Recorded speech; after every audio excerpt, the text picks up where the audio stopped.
Warte, lass mich noch ganz kurz. Es ist Episode 4, ne? Ja. Ja, Müsste brauchen wir müsste Graf passen. Zahl für dich. Hey, Guck mal, du hast dich sogar da und verzählst Ah, dich wie gut, trotzdem. ey. Wie gut.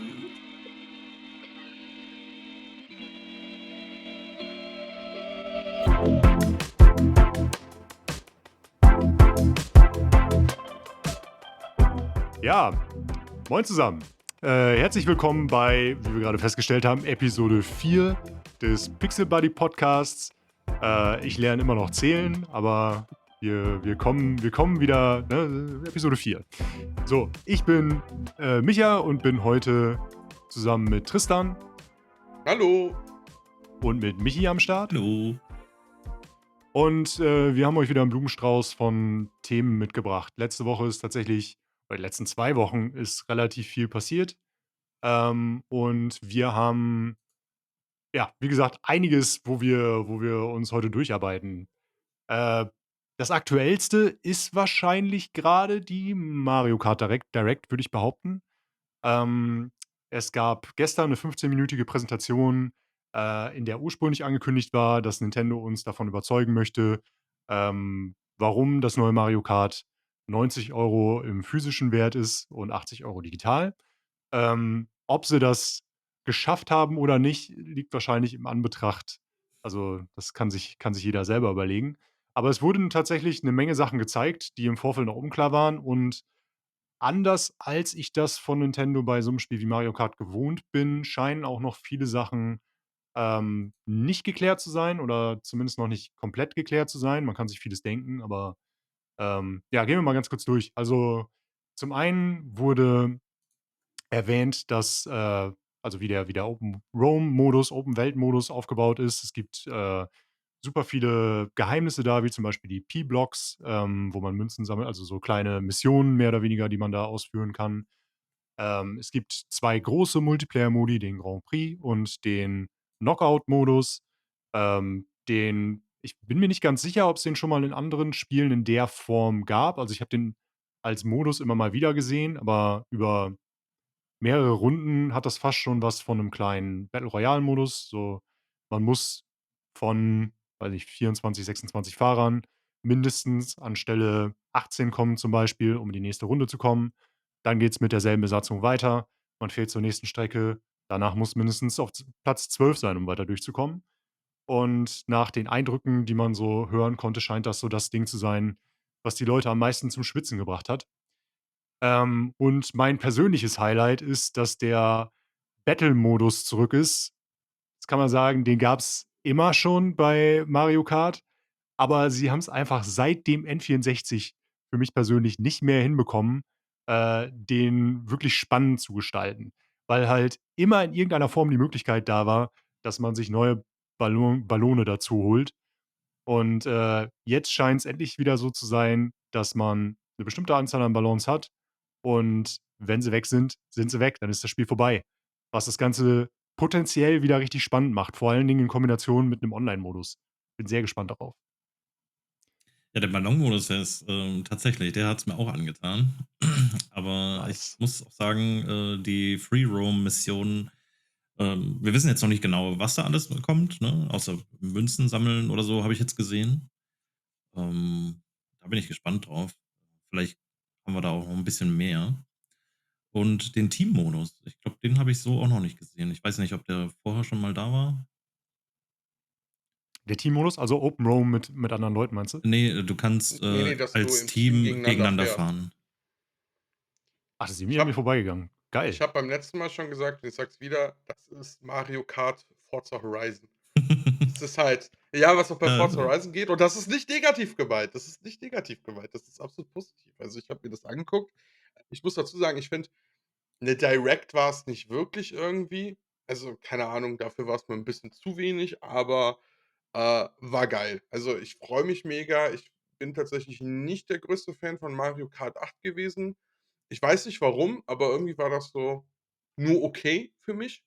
Und Mario Kart World bringt irgendwie wirklich mal neue Sachen rein. Also, jetzt nichts Revolutionäres, sondern eher so, sie haben sich was anderes aus anderen Spielen Sachen rausgepickt und die auf Mario Kart gemünzt, aber das ist, wie gesagt, das ist nix Negatives. Ich finde das sehr, sehr cool. Knockout finde ich mega spannend. Ja.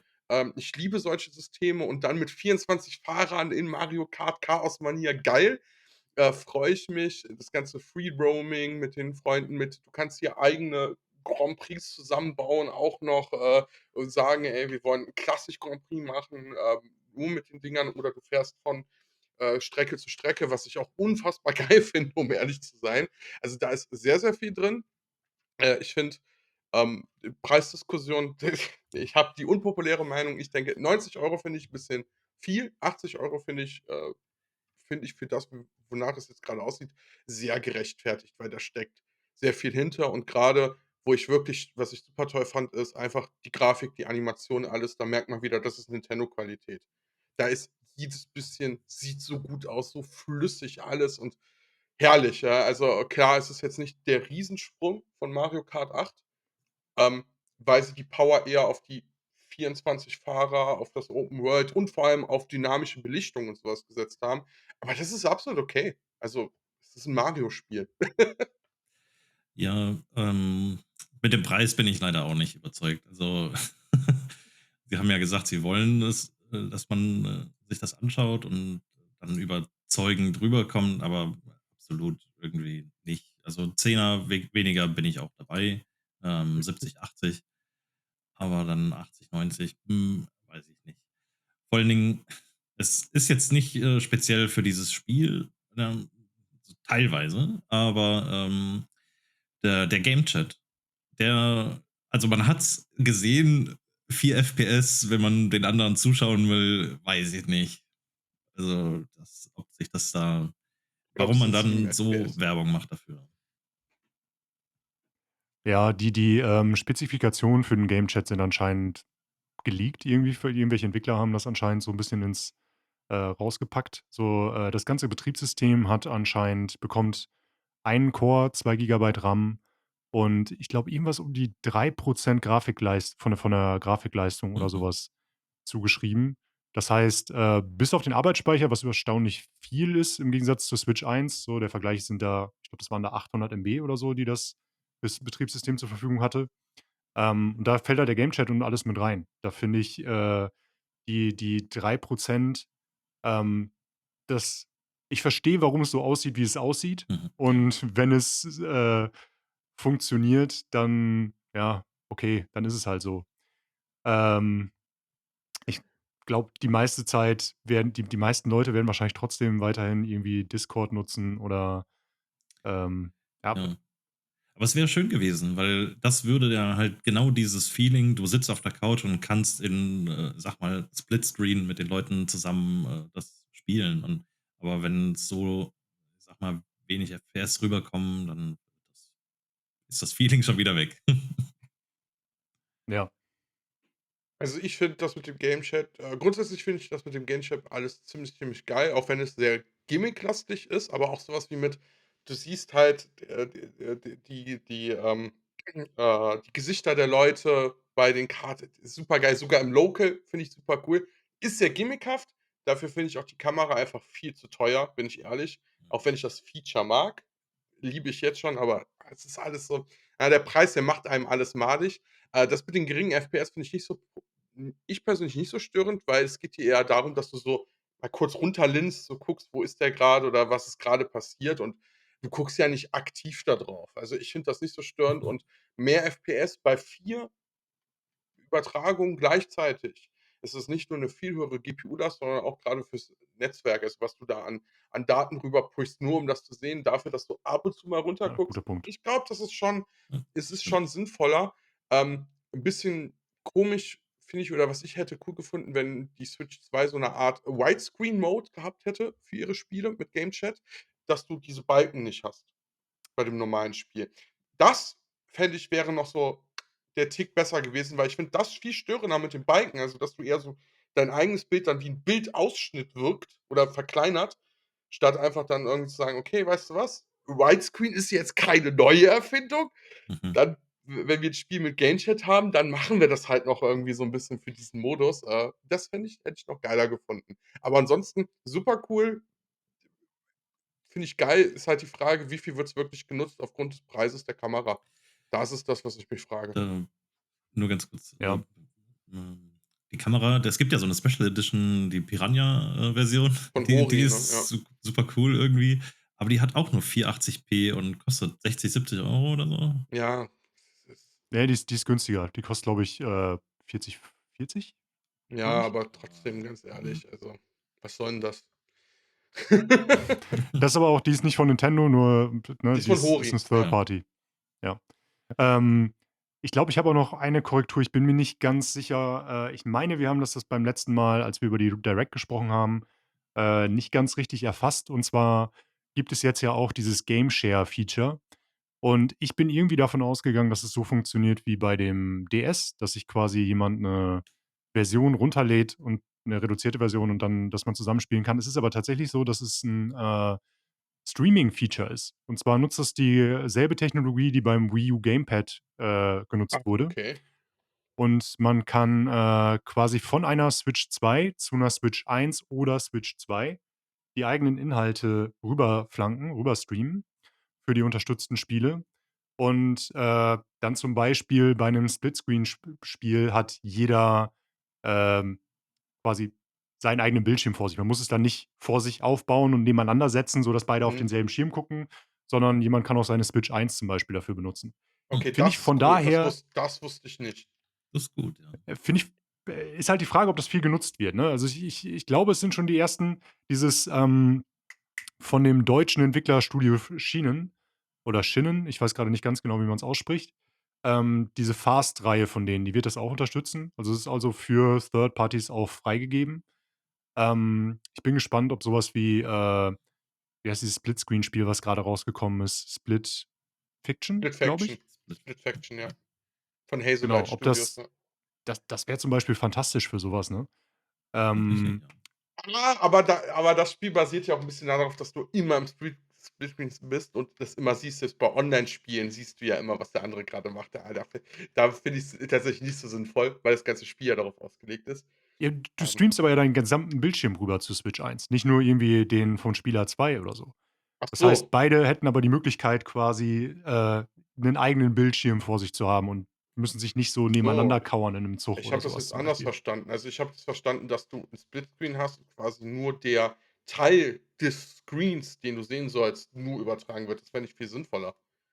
Und genau da wird's richtig spannend, denn, theoretisch könnte dieses Feature bedeuten, dass du deine Switch 2 im Dock stehen hast, 'ne Switch 1 oder 'ne Switch 2, die vielleicht noch im Haushalt mit rumschwirrt, aber viele werden wahrscheinlich noch irgendwo 'ne alte Switch 1 Mhm. rumfliegen haben, benutzt, um zum Beispiel über die, Nintendo Switch Online, Virtual Console, was auch immer, Nintendo DS-Spiele, 3DS-Spiele, Wii U-Spiele oder so was zu zocken, indem du 'nen zweiten Bildschirm zur Verfügung hast. Vielleicht könnte das 'ne Rückkehr von Nintendo Land bedeuten, dass ich immer noch wo Das ich hast du immer schon noch beim mal wieder letzten Mal Bock habe. erwähnt, ja.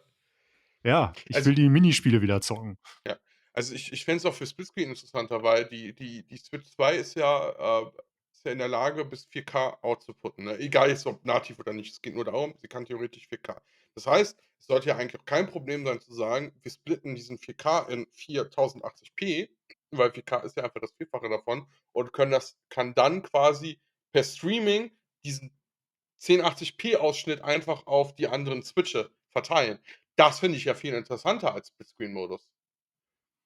Das Das wäre wäre ja viel fantastisch. cooler, ne? Also, das wäre ja eigentlich was richtig, richtig geil wäre, weil du dann einfach nur deinen Bildausschnitt hast in 1080p, beziehungsweise dann sogar für die Switch 1 einfach nur 1080p runterskaliert auf 720p und du das siehst in 'ner super Qualität. Also, das fände ich ja viel, viel sinnvoller.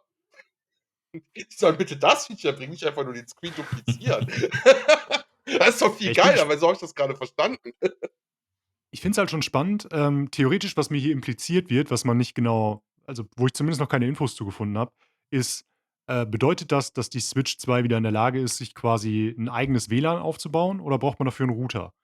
Wenn sie das mit 'nem eigenen WLAN kann, denn das war ja quasi damals bei der Wii U und dem Wii U Gamepad die, Verbindung quasi zueinander, dann wäre das echt spannend, weil das zum Beispiel für Zugfahrten oder wenn man mit mehreren Leuten unterwegs ist oder so, dann würde das wieder eine coolere Möglichkeit 'ne coolere Möglichkeit bieten, um miteinander zu zocken. Du hattest ja letztes Mal auch erwähnt, Tristan, auf, Gamescom oder, so Leute mit dem 3DS und die dann Mhm. einfach sich zu Turnieren zusammengefunden haben. Ähm, so wäre quasi wieder im Raum. Und in Japan, quasi Monster Hunter zocken im Zug wäre auch wieder 'ne Möglichkeit. Äh, so, das fände ich einmal super spannend und, das Ding funktioniert auch online. So, das hat auch anscheinend, die Titel, die angekündigt sind, unterstützen diese Funktion auch online. Finde ich auch Ja. spannend. Mhm. Ähm, jetzt ist halt nur die Frage, für welche Titel wird das komplett noch freigeschaltet? Weil so der Titel, finde ich, bei dem man denkt so: „Ah, klar, das Feature ist einfach der Hammer“, wenn man das so macht, ist da jetzt noch, nicht dabei. Clubhouse Games ist sicherlich 'ne coole Sache, aber zum Beispiel Mario Odyssey, ja gut, der zweite Spieler, der dann irgendwie den Hut quasi, werfen kann oder so was, ist jetzt nicht die so wenn man das online mit jemandem zusammenspielt, ich glaube nicht, dass das jetzt die Mega-Bereicherung ist, aber es ist trotzdem natürlich irgendwie cool, dass es geht. Mario Party, das wäre zum Beispiel auch ziemlich geil. Aber ich meine, das ist ja jetzt auch wieder nix Neues. Was halt neu gewesen wäre, wie gesagt, 'n Splitscreen wortwörtlich zu splitten. Nintendo, macht das! Falls irgendjemand, was ich nicht glaube, auch von Nintendo das hier hört, bitte macht das so, weil das ist ja jetzt sollte jetzt nicht so die technische Herausforderung sein, wenn man eben so 'n Streaming-Feature schon hat. Weil das stelle ich mir richtig, richtig geil vor, wenn du quasi deine Switch 2 als Base Station hast und kannst einfach mit der Switch 1 im Multiplayer ja eben, weil dann hast du wirklich auch wieder dieses Multiplayer-Feeling für unterwegs. Das wäre ja supergeil. Macht das. Ja, finde ich auch. Mario Kart World leider nicht dabei bei den Titeln, die bisher angekündigt worden sind. Also, bislang sind's nur Switch 1 Titel plus das neue Racing Game von Schienen, die das Feature unterstützen. Ja, Ja, es gibt noch, ansonsten ja, Michi? eins, was mich 'n bisschen stört. Ich weiß nicht, ich hatte Mario Kart schon lange nicht mehr gespielt. Ich weiß nicht, Switch 1 habe ich das letzte Mario Kart gespielt, ja.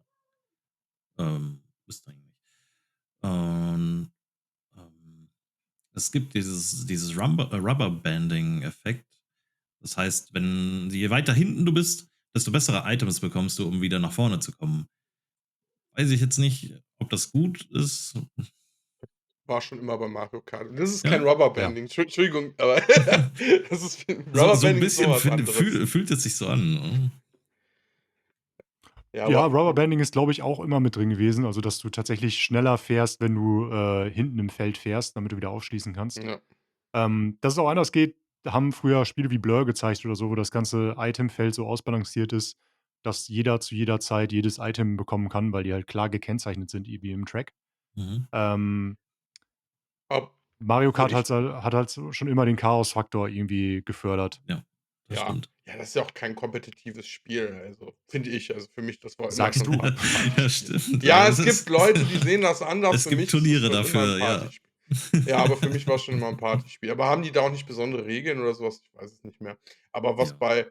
was ich beim Wording von der Direct interessant fand, war nämlich, wenn ich mich grad richtig erinnere, hieß es nämlich nicht: „Wenn du hinten bist, bekommst du die besseren Gegenstände“, sondern die Wahrscheinlichkeit ist höher. Ja, ja, die Meine ich Wahrscheinlichkeit. mich grad zu erinnern. Und da war ich 'n bisschen so: „Wie die Wahrscheinlichkeit?“ Weil in den älteren Teilen hast du vorne nie einen der krassen Gegenstände bekommen. Das ging einfach nicht.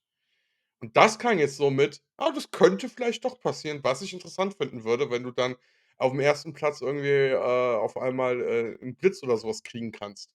Das wäre mal 'ne interessante Neuerung. Ja klar, sehr unwahrscheinlich, aber macht's mal. Das wäre ja noch mehr Ja. Chaosfaktor. Ja, das stimmt. Wo sie jetzt noch nicht drauf eingegangen sind, sind zum Beispiel solche Sachen wie Mario Kart 8 gab's die Option, verschiedene Itemsets einzustellen. Geht das hier auch, wo man zum Beispiel in der Gruppe hat man keinen Bock, den blauen Panzer aktiv zu haben, kann man den ausstellen oder so. Ähm, wie spielt man Sachen frei? Anscheinend die haben gezeigt, dass es zum Beispiel solche Princess Peach Münzen gibt, die man in der, offenen Welt irgendwie bekommen kann. Was schaltet man mit denen frei? Autos, die mittlerweile übrigens nicht mehr in verschiedenen Teilen funktionieren, sondern es ist 'n Gott komplettes sei Kart. Dank. Finde ich auch besser, um ehrlich zu sein. Also, mir fehlt Gott, es nicht, dass man gehasst. sich jetzt den Glider aussucht und Ja. so weiter. Ermöglicht auch, dass die halt 'n bisschen cooler designt sein könnten theoretisch. Und der Trailer hat schon gezeigt oder die Direct, dass da einige Sachen dabei sind, so Waluigi in seinem Postapokalypse-Punk-Set, sah schon irgendwie cool aus. Da will ich auch mal kurz Ähm, einwerfen, bevor du na weitermachst. klar. Kostüme, geil! Jo, Mehr habe ich dazu nicht zu sagen. Einfach geil. Ja, das hat mir auch gefallen. ja. Die Frage ist echt, wie viele sind das pro Charakter? Also, ich habe 'ne Auflistung gesehen, die mal sich ausgerechnet hat, wie viele Charaktere drin sind. Und anscheinend, sind die auf ungefähr 150 gekommen. Äh, also, dann mit Kostümen sicherlich, ne? Die kann man nämlich so auffächern, dass die, alle nebeneinander angezeigt werden. Aber holy shit, da hat sich die haben sich quasi bei Odyssey gedacht: „So, reicht uns noch nicht, wir machen mehr." Ähm, ich bin da auch echt gespannt auf die Kostümsets und so. Und kann man die tatsächlich dann nur über die Rennen freispielen, wenn man sich 'n Burger schnappt mit dem entsprechenden Charakter? Weil dann ist man auf jeden Fall 'ne ganze Weile beschäftigt, wenn man, durch die ganzen Charaktere wechseln muss, um alle Kostüme freizuspielen. Ähm, Ja, es da steckt 'ne Menge Spielzeit drin. Oh es ja. es klang nach, dass du diesen Free-Roam-Modus bei diesen Drive-Bys und so was, also, dass überall Essen versteckt ist und wenn du das mit einem Charakter findest, kannst du das essen und dann schaltest du dadurch das Kostüm frei. Klang für mich nach genau dem, was du grade gesagt hast. Ist natürlich auch 'n bisschen Zeitstreckung dabei, müssen wir gar nicht drüber reden, glaube ich. Aber ich finde das geil. Also, deswegen finde ich auch mit 90 € streitbar 80 €, was heutzutage normaler Konsolenspielpreis ist. Leider, aber es ist so. Ähm, finde ich für das, was da anscheinend an Content kommt und vor allem verschiedener Content, das ist das, was mich bei Mario Kart 8 gestört hat. Mario Kart 8 war der gleiche Content in total aufgebläht. Also, für mich zumindest. Ich fand das nicht so spannend. Und bei Mario Kart World hast du 1.000 verschiedene Sachen, die du einfach machen kannst und, ich finde es auch gut, dass sie noch nicht alles verraten. Ich meine, gut, sie haben schon gedroppt. Es gibt die Rainbow Road. Das war ja klar, aber sie haben's ja schon gedroppt.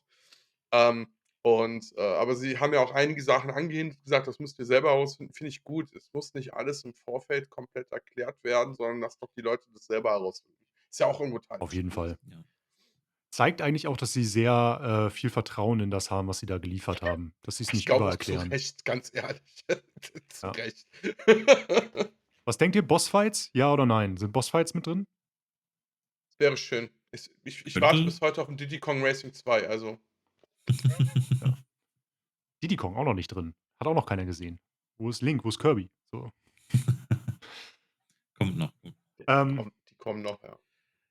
ja, zu hoffen ist es. Ich bin gespannt, was das Spiel liefert. Also, wir können davon ausgehen, dass es wahrscheinlich auch noch Post-Launch, Support erhalten wird, zumindest für 'ne Ja. Zeit lang. Bei serviceorientierten Spielen wie Animal Crossing oder so was hat Nintendo oder Splatoon oft mindestens eine Erweiterung geliefert oder Smash Brothers halt mit verschiedenen Charakteren und Maps und so. Könnte mir vorstellen, dass da auch noch irgendwas äh, über Patches oder Erweiterungspakete oder so nachgereicht wird. Ja, Spannend. Wir sind ungefähr 1,5 Monate vom Launch entfernt, also auch relativ nah dran schon. Und ich glaube, wenn wir irgendwie 'ne Runde zusammenkriegen hier bei den Pixel Buddies, dann, werden wir das auch einfach mal bestimmt, streamen, würde ey. ich behaupten Ich und sehe das ich mal sehe schon kommen, austesten. dass ich deswegen noch diese blöde Game Chat Kamera kaufen muss. Einfach nur, damit wir das für den Stream machen können. Einfach nur dafür. Ich sehe Klar, schon kommen.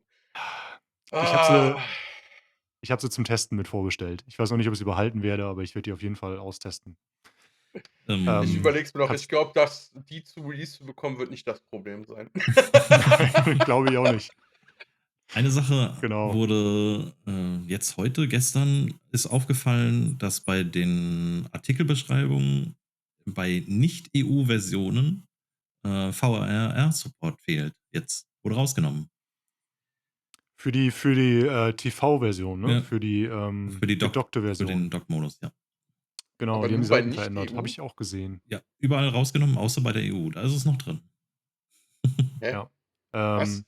Ich ich habe gelesen, dass spekuliert wird zumindest, dass es daran liegt, dass, im Dock ja irgendwie kein HDMI 2.1 Ausgang mit drin ist, sondern dass irgendwie ein wie heißt 'n der Anschluss noch mal? Es ist nicht HDMI, sondern, äh, Picture Monitoranschlussstandard ist DisplayPort? DisplayPort. Es ist 'n Ja, 1.4 DisplayPort, der auf HDMI 2.0 umgewandelt wird. Ähm, und die Spekulation ist, dass in der Umwandlung irgendwie, äh, was drin ist oder verloren geht, sodass VRR dann nicht mehr möglich ist am Fernseher. verstehe. Äh, ob das tatsächlich stimmt, keine Ahnung. Zumindest ist es in der mobilen Version drin, was, glaube ich, auch ziemlich wichtig sein wird, weil mit weniger Grafikpower, wenn da mal 'n Frame verloren geht oder so, damit es zumindest nicht so stotterig aussieht. Weil Mhm. es ist schon komisch, dass es nur außerhalb der EU rausgenommen wurde, weil man sollte meinen, es sollte gerade bei der EU rausgenommen werden aufgrund der strengen Ja, Regularien, andersrum gerade auch hätte ich's was auch. Werbung und so was angeht. Das finde ich grad so maximal verwirrend. Die haben ja noch 1,5 Monate, um die Seite anzupassen. Ja. Wir werden's rausfinden. Merkwürdig, merkwürdig. Ja. Genau, wo wir grade bei Anpassungen sind, ist vielleicht 'n ganz guter Punkt für den Themenwechsel. Auch bei Sony gibt's einige Neuerungen und Anpassungen in dieser Form, aber, beim Preis. Und zwar hat Sony sich dazu entschlossen, in vielen Märkten außerhalb der USA, den Preis der und korrigiert mich jetzt, wenn ich das falsch habe, der digitalen Version der PlayStation 5 um 50 € anzuheben. Parallel gehen sie für das Erweiterungslaufwerk, glaube, ein paar Euro runter. Also, ein paar 40 Euro Euro irgendwie, runter. okay. 40 € runter. Und, gleichzeitig, wird ich glaube, das ist in Deutschland noch nicht der Fall, aber PlayStation Network wird teurer. In Kanada, wenn ich das richtig gesehen habe, so 20, 30 € im Jahr. Australien. Kanada war's nicht, Australien. Australien, Südamerika und so was. Okay, ja, genau, da kommen einige Preiserhöhungen auf die PlayStation-Fans zu und es wirkt zumindest so, ähm Kanada auch. Ich habe hier grad die News auf Echt? Kanada. Kanada auch? Krass. Äh, Wow, das ist hart. die zahlen ja leider sowieso immer 'n Premiumpreis und da jetzt noch mal müssen sie jetzt noch mal drauf Ja, und der kanadische hauen. Dollar ist grad ziemlich unten. Das kommt auch noch hinzu. Ah, okay, ja. Äh, ja, genau. Und, es sieht zumindest so aus, als also, werden da jetzt die amerikanischen Zölle für die, Konsolenproduktion, dadurch, dass die Konsolen ja oft in China oder in Vietnam oder so produziert werden, auf europäische oder andere Staaten umgelegt, damit, kein Gewinneinbruch zu verzeichnen ist, denn wir wissen ja alle, die Linie muss immer nach oben gehen. Es darf kein Quartal irgendwie schlechter laufen als das vorhergehende oder das Vorjahresquartal. Ja, Also, es ich habe 3 Theorien, 2 davon glaube ich selber auch dran und die dritte ist 'n bisschen, ne, glaube ich nicht, aber wer weiß, wer weiß. Die erste ist aber das, was du grade gesagt hast. Subventionierung, der Zölle, was ich 'ne absolute Schweinerei finde, wenn das wirklich der Hintergrund ist. Aber ganz ehrlich, wenn du dir das anguckst, und dazu kommen wir auch gleich am zweiten Punkt, was erhöht wird, beziehungsweise was niedriger wird, äh, das hat nix damit zu tun, dass die Konsole jetzt teurer geworden ist oder so. Das ist eh Quatsch. Die haben, ich glaube, seit 2021, ist oder so ist die Produktion so günstig, dass die mit jeder Konsole Gewinn machen. Meine ich mich so im Hinterkopf zu erinnern, dass das seit 21 oder so was ist, also schon relativ zeitig nach dem Launch. Aber sie machen nur die digital teurer. Also, was ist denn der Hintergrund? Die sagen einfach nur: „Ja, aufgrund des globalen Marktes machen wir das teurer.“ Ja, okay, danke für nichts. Also, es schreit sehr nach: „Ah ja, die ganzen anderen Idioten können für die Amerikaner bezahlen.“ Super, toll, finde ich klasse, ne? Also, gut, ich kaufe das eh nicht, aber, den Grundgedanken finde ich nicht so geil. Die zweite Theorie, die ich glaube, die auch zutrifft, ist, die wollen die PS5 Pro-Verkäufe ankurbeln. Ähm und gehen hin und nehmen den direkten Konkurrenten, nämlich die Digitalversion, die ja auch kein Laufwerk hat, gehen sie hin, machen sie teurer, aber das Laufwerk selber günstiger, also mit der Argumentation: „Ah ja, guck, wenn du eh 'ne digitale kaufst und das Laufwerk, kaufen musst, dann kauf dir doch lieber direkt die Pro, bla bla bla“, ne? Ich glaube, sie wollen auch 'n bisschen damit die Pro-Verkäufe pushen, weil was gut möglich sein kann, ist, dass Pro sich gar nicht so gut verkauft. Was für ein Wunder. Ja? Und die dritte Theorie meinerseits ist, dass und das ist so eher jetzt so, äh, hier, Aluhut, ja, bald kommt irgendwas mit GTA 6 Ankündigung. Und bevor das mehr angekündigt wird und die Leute sich jetzt noch günstig 'ne PS5 Digital-Edition kaufen, erhöhen wir noch schnell die Preise, um die ganzen GTA 6 Käufer abzuholen. Warum nicht alles von den dreien? Kann auch sein, Äh, ja. Also, die ersten beiden ja. glaube ich auf jeden Fall. Also, das glaube ich zu 100%, weil ich sehe sonst keinen anderen Sinn auch in dieser Strategie zu sagen: „Ah ja, wir erhöhen nur digital, Base wird nicht teurer, das heißt, es hat nix mit den Komponentenpreisen zu tun, aber das Disklaufwerk machen wir günstig.“ Was ist denn sonst der Sinn dahinter? Das ist doch total wirr. Das Der ist so der willkürlich sonst. Einstiegspreis wird in das Ja. PS5-Ökosystem wird halt noch mal insgesamt teurer dadurch. Und Und der so ich glaube, der Preis der PS5 ist ja seit Launch um 1/3 angestiegen oder so, auch in Europa, über also, die das ist für Preiserhöhung. digital schon die zweite Preiserhöhung. Ich habe ja das schöne Meme bei uns gepostet, übrigens auch auf Reddit. Das habe ich Ich fand gesehen, das ja. einfach zu gut. Das fand ich zu passend. Das ist das Erste, was mir eingefallen ist. Ähm, das für digital ist die zweite Preiserhöhung, der ursprüngliche Launchpreis war 400 €. Und jetzt sind wir nach 5 Jahren bei 500 €. Also, ich glaube, das hat, glaube ich, auch noch nie irgendjemand erlebt. Also, die erste Ne? Preiserhöhung war ja schon 'n komplettes Novum, um hinzugehen und nach 5 Jahren, für 5 Jahre alte Technologie noch hinzugehen, zu sagen: „Ah ja, wir machen's übrigens noch teurer.“ Ja. Ich weiß Da jetzt fehlen einem echt die ich Worte. weiß jetzt nicht, wer es gesagt hat, aber ein ehemaliger, Mitarbeiter von Sony hat ja gemeint, man hätte das über die Jahre alle immer mal ein bisschen erhöhen sollen, statt jetzt auf so einen Schlag. Das war, glaube ich, auf die Spielpreise aber bezogen. Auch Also, dass man also beides, graduell mal immer so 5 € erhöhen sollte als auf einen Schlag. ja. Aber es fällt da, glaube ich, mit rein, deswegen, Ja, aber das ja. ist ja für Konsolenpreise aber absoluter Quatsch. Die Technologie wird günstiger Ja, mit der klar. Zeit. Weswegen wir auch historisch immer mit Slim-Editionen, die ja auch günstiger wurden und so was, ne, weil ja die Produktion geringer wird. Das heißt, man konnte eben im Preis runtergehen. Aber na ja, Microsoft ist nicht mehr in fast gar keiner Konkurrenz mehr zu Sony. Sony kann sich das leisten und das machen sie auch, ne? Also, Ja. da haben sie Bock Ich drauf. ich fürchte, du hast mit dem GTA 6 Ding aber auch, Ja, auch wenn es eine Aluhut-Theorie ist, bist du, glaube ich, nicht weit weg davon, ne? Die Ja. wissen genau, dass die jetzt quasi im Herbst, wenn das Spiel tatsächlich den Herbst-Release weiterhin schafft und vor Weihnachten, dass die Verkaufszahlen für die, aktuellen Konsolen wahrscheinlich explodieren werden, sowohl bei Sony als auch bei Microsoft. So die Series S, wenn die GTA 6 vernünftig zum Laufen kriegt, ähm, ist der Einstiegspreis in die aktuelle Konsolengeneration, weiß ich nicht, werden wahrscheinlich irgendwie so was um die 300 € sein oder so. Äh, was halt absolut durch also, wenn das Spiel wirklich hält, was es verspricht, dann ist das einfach 'n Juggernaut. Das wird die ganze Industrie, Zahlen so nach oben ziehen. Potenziell fließen wieder mehr Gelder rein, mehr Studios werden gefördert und so weiter und so fort. hm. Ähm, und die bereiten sich grade wahrscheinlich tatsächlich irgendwie vor, damit sie den größtmöglichen Teil vom Kuchen abbekommen.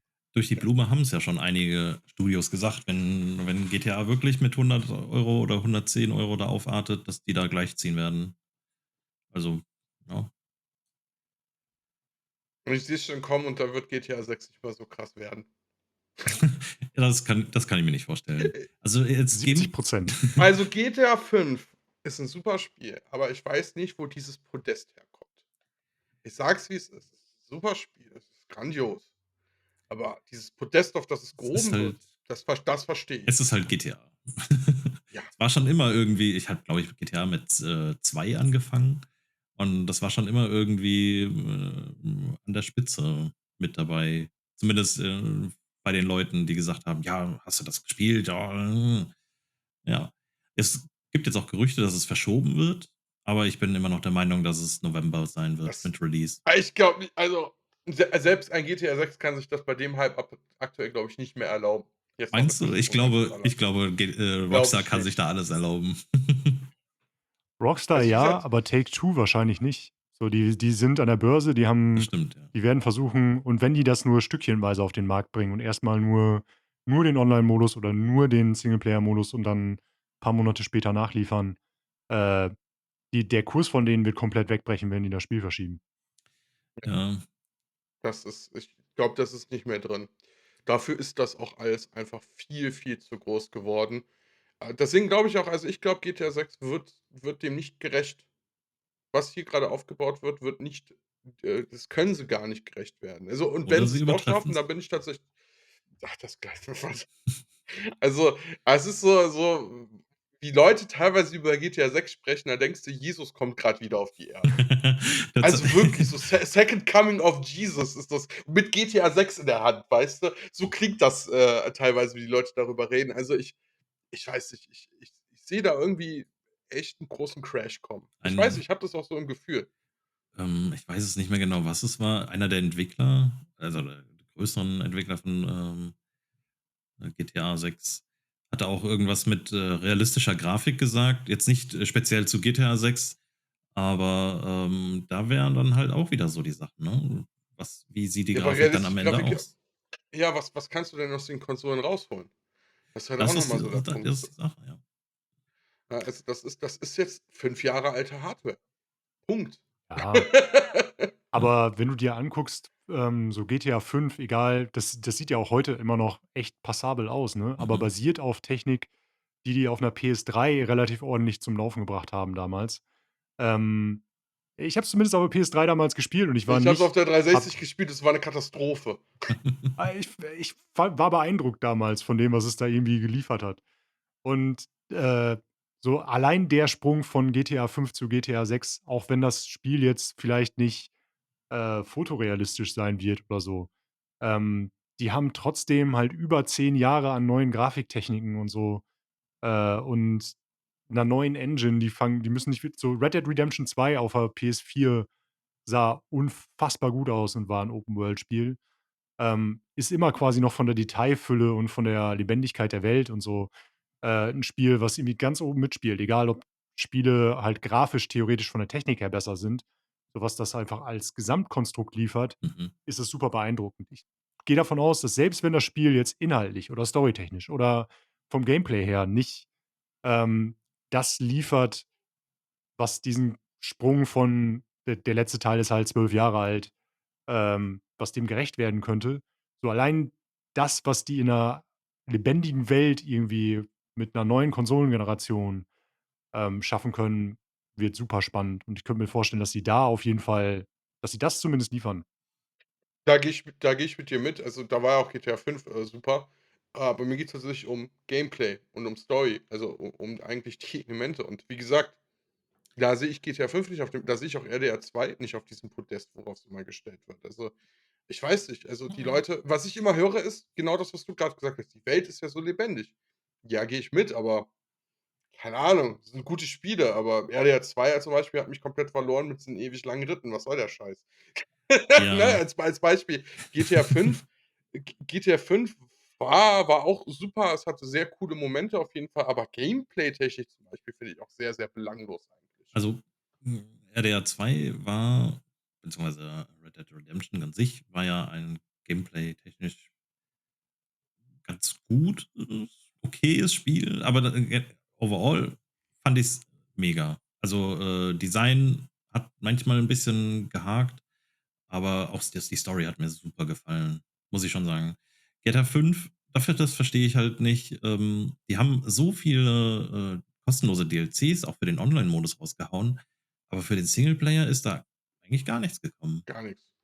Das ist auch noch so 'ne Sorge, die ich für GTA 6 habe. GTA Online war so erfolgreich, dass ich als jemand, der GTA Online zu 90% nur den Golfmodus mit Freunden gespielt hat. Ich habe den gar nicht gespielt. Ja, also das war mein GTA Online-Erlebnis, weil der Rest mich überhaupt nicht interessiert hat tatsächlich. Wir haben also diese ganzen Missionen und so was nie gemacht. Wir haben eigentlich immer nur Golf gespielt. Ich habe auch die Sorge, dass der Singleplayer vernachlässigt wird bei GTA 6. Weil GTA Online das wird auch so der Hauptaugenmerk sein. Also, gehe ich Ja, stark von aus. Deswegen gucken wir mal. GTA 5 fand ich immer sehr, sehr schade, weil eben wegen diesem ganzen kostenlosen Kram, so viele auch neue Autos und so 'n Kram, ne? Das ganze Tuning und so. Warum habt ihr mir das nicht für 'n Singleplayer gegeben? Ich sage, das äh, kann mir Rockstar nicht erzählen, dass das so schwierig wäre, das da jetzt noch mit reinzubauen. Schwachsinn. Ja, und, das ist auch noch so 'ne Sorge, die ich habe, dass GTA 6 das wird kompletter Fokus auf Online haben. ich denke auch. Das sind halt Opportunitätskosten an der Stelle, Ja. ne? Hätten die in Singleplayer-Bereich rausgebracht, hätten die das nicht in den die Ressourcen nicht in den, Multiplayer stecken können. Und ich bin dabei, ich hätte auch lieber 'n Singleplayer-Add-on gehabt. So grade bei Teil 4 hat man ja gesehen, was die mit dem Oh ja. Grundspiel machen können, wie viel besser die sein können. Ähm, Ich muss aber auch sagen, ich habe den Multiplayer nicht viel gespielt, aber da sind Momente dabei gewesen, die sich echt eingebrannt haben und die ich bei wenig anderen Spielen so, wenn das Spiel richtig geil war, dann hat das Sachen gemacht, die ich bei keinem anderen Spiel so gesehen habe. Die Tatsache, dass du quasi mit 4 Leuten, wenn du so 'n Heist gemacht hast, dich aufgesplittet hast in verschiedene Teams, die unterschiedliche Sachen gemacht haben, aber zeitgleich. So die einen Leute das eine Team organisiert 'n Helikopter, das andere Team ist aufm Grund irgendwie unterwegs und kämpft sich durch irgendwelche Sachen. Und dann läuft das Ganze am Ende der Mission wieder zusammen und der Helikopter kommt an und holt die anderen Teammitglieder mit raus und alle fliehen und so. Ähm, Das ist richtig nice gewesen. Aber dazwischen war halt so viel Gegrinde, damit man irgendwie dann die nächste Mission machen konnte und weitermachen konnte.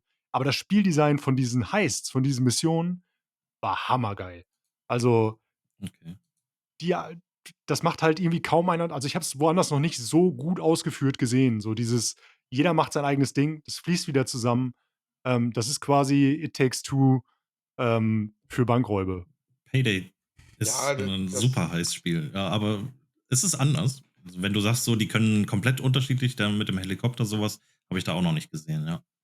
ja, das ist auch ganz cool, aber ich finde halt, trotzdem die Ausführung von GTA Online auch nachdem sie festgestellt haben, was sie für 'ne Knete machen können mit ihren Shark Cards, Ja.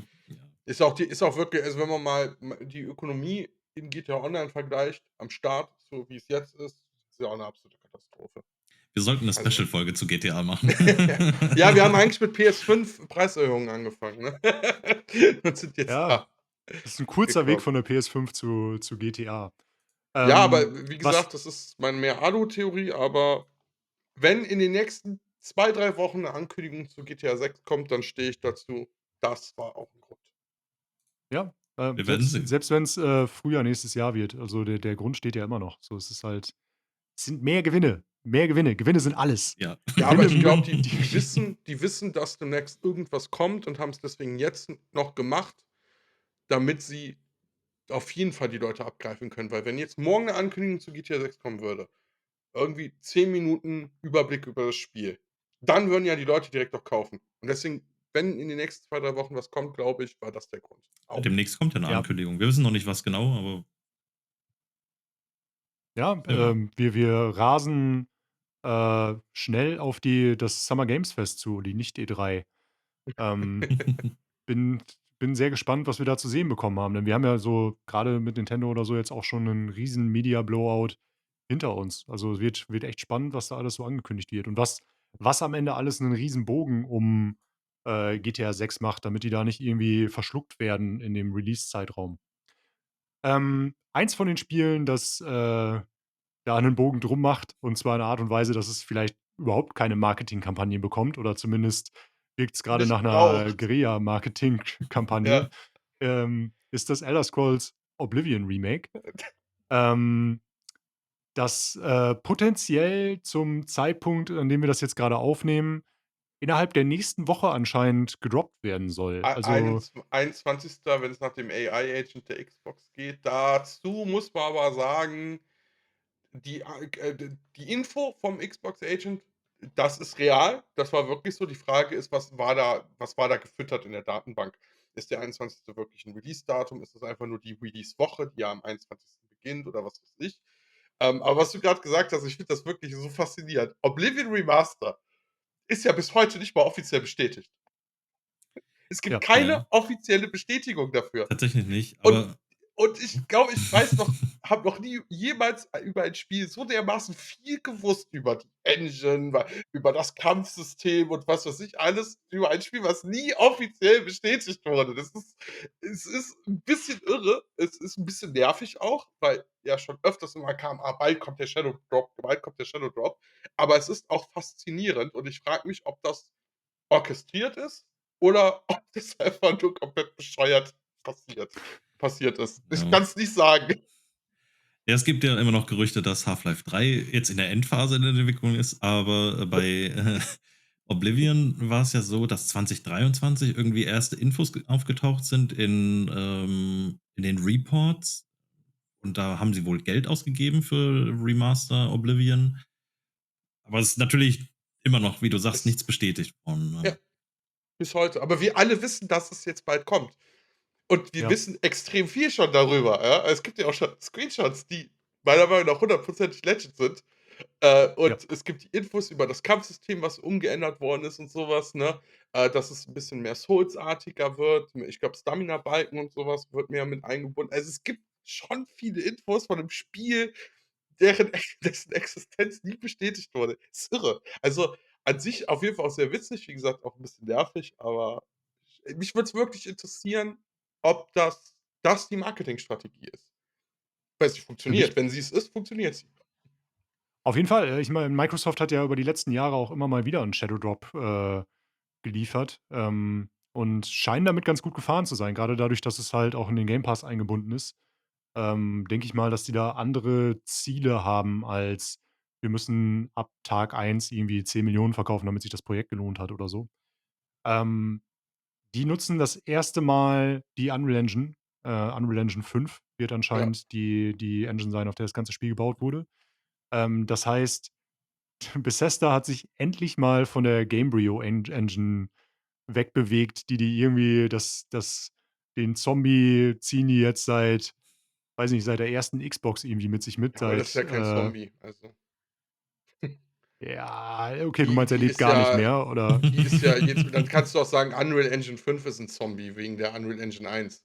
Das ist ja immer Ja, okay. weiterentwickelt worden. Also, das ist, finde ich das ist ein Missverständnis, wie Videospielentwicklung funktioniert, wie Engines funktionieren. Das sind neue Versionen. Die Gamebryo Engine wurde mehrmals neu aufgelegt, dann wurde sie jetzt Creation Engine. Der Grundbaustein ist der gleiche, aber Aber ich das finde die sind neue Engine nicht Versionen. gut, muss ich sagen. Genau, same. Sie Ich, ist gut für das, was sie machen soll. steif animierte Modelle von Charakteren durch Ja, die eher Gegend zu das schicken. Tracken. Aber das ist die spannende Frage. Ich denke mal, dass es nicht mit, Creation gemacht ist jetzt auch einfach mal 'n Testlauf, um zu gucken, kann man sich von der Engine trennen. Früher war das nicht möglich. Was ja so geil an der Creation Gamebryo Engine ist, dass jedes Objekt komplett trackbar ist über die ganze Welt. Das sind Sachen, zumindest damals, das konntest du mit anderen Engines einfach nicht machen. Ich sage nur Oblivion, bestes Beispiel Oblivion, du hattest Leute, die über die ganze Karte gewandert sind. Aber physisch, also die sind nicht einfach, also was heißt physisch, aber ihr wisst, was ich meine. Ja, ja. Sie haben existiert und sind über die Karte gewandert und nicht einfach mit: „Du hast jetzt grade die Info, der ist jetzt da und erst wenn du da hingehst, existiert der auch“, sondern er wurde dort getrackt. Und, jeder einzelne Gegenstand, wenn ich am Anfang des Spiels irgendwo ein Käsestück fallen lasse und das in 'nem bestimmten Winkel da liegt und ich komme 100 Stunden später wieder, liegt es da immer noch. Ich glaube, Gothic Und 3 hat das, das aber auch gemacht. Bin mir jetzt nicht ganz hm sicher. Aber sie hatten damals auch schon angekündigt, ja, die haben 'nen eigenen Tagesablauf, egal wann du Ja, hinkommst, es ist aber ich glaube ne? nicht in der Form. Also, das war ja immer das, was so herausstechend ist. Die Frage ist, mit den Mitteln, die wir heute haben, wie gut Computer geworden sind, ist eben die Frage: Braucht man diese spezielle Engine noch? Und ich glaube, Oblivion ist hier auch so 'n kleiner Testlauf. Kann man diese Anforderungen auch mit 'ner anderen Engine erfüllen, die nicht hochspezialisiert ist für diese eine Vision? Und das ist ja das Problem mit der Creation Engine. Sie ist auf diese eine Vision spezialisiert und auf nix anderes und dadurch wirkt sie auch so altbacken teilweise, weil es schwer ist, diesen Kern zu modernisieren, wenn du dieses Tracking und dieses ganz riesige Welten und so was, wie die Cells aufgebaut sind und so was, wenn du das alles weiterhin behalten willst. Ja, wir haben auf jeden Fall zuletzt ja bei Starfield gesehen, dass sie theoretisch in der Lage ist, 'n modernes Spiel die konnten ein modernes Spiel auf der Engine machen, aber die Kompromisse, die sie dafür eingehen mussten, sind welche, die bei der Community jetzt nicht durch die Bank weg positiv aufgenommen wurden. Ja. Ähm, so die Tatsache, dass du Ladebildschirme hast, die Tatsache, dass du, Das ist dieses so zellbasierende System, ja. genau, so einige Sachen wie bestimmte Kamera-Features, die sich halt äh, ist halt zum Teil einfach 'n bisschen altbacken. Ähm, Ob sich das jetzt ändert, ne, muss man halt sehen, wie du schon sagst, ne? Muss man halt gucken, wie 'n Oblivion auf 'ner Unreal Engine 5 dann wirkt. Ob bestimmte Sachen einfach jetzt weggebrochen sind, die früher selbstverständlich waren oder selbstverständlich waren im Sinne eines, Elder Scrolls-Teil. Ähm, ja, bin gespannt. Wird auf jeden Fall richtig Definitiv, groß. also. Ja, und ich freue mich riesig. Ich vertrete übrigens auch die Meinung, ein Oblivion Remaster ist sinnvoller als ein Morrowind Remaster, weil Oh. Oblivion wesentlich schlechter gealtert ist als Morrowind.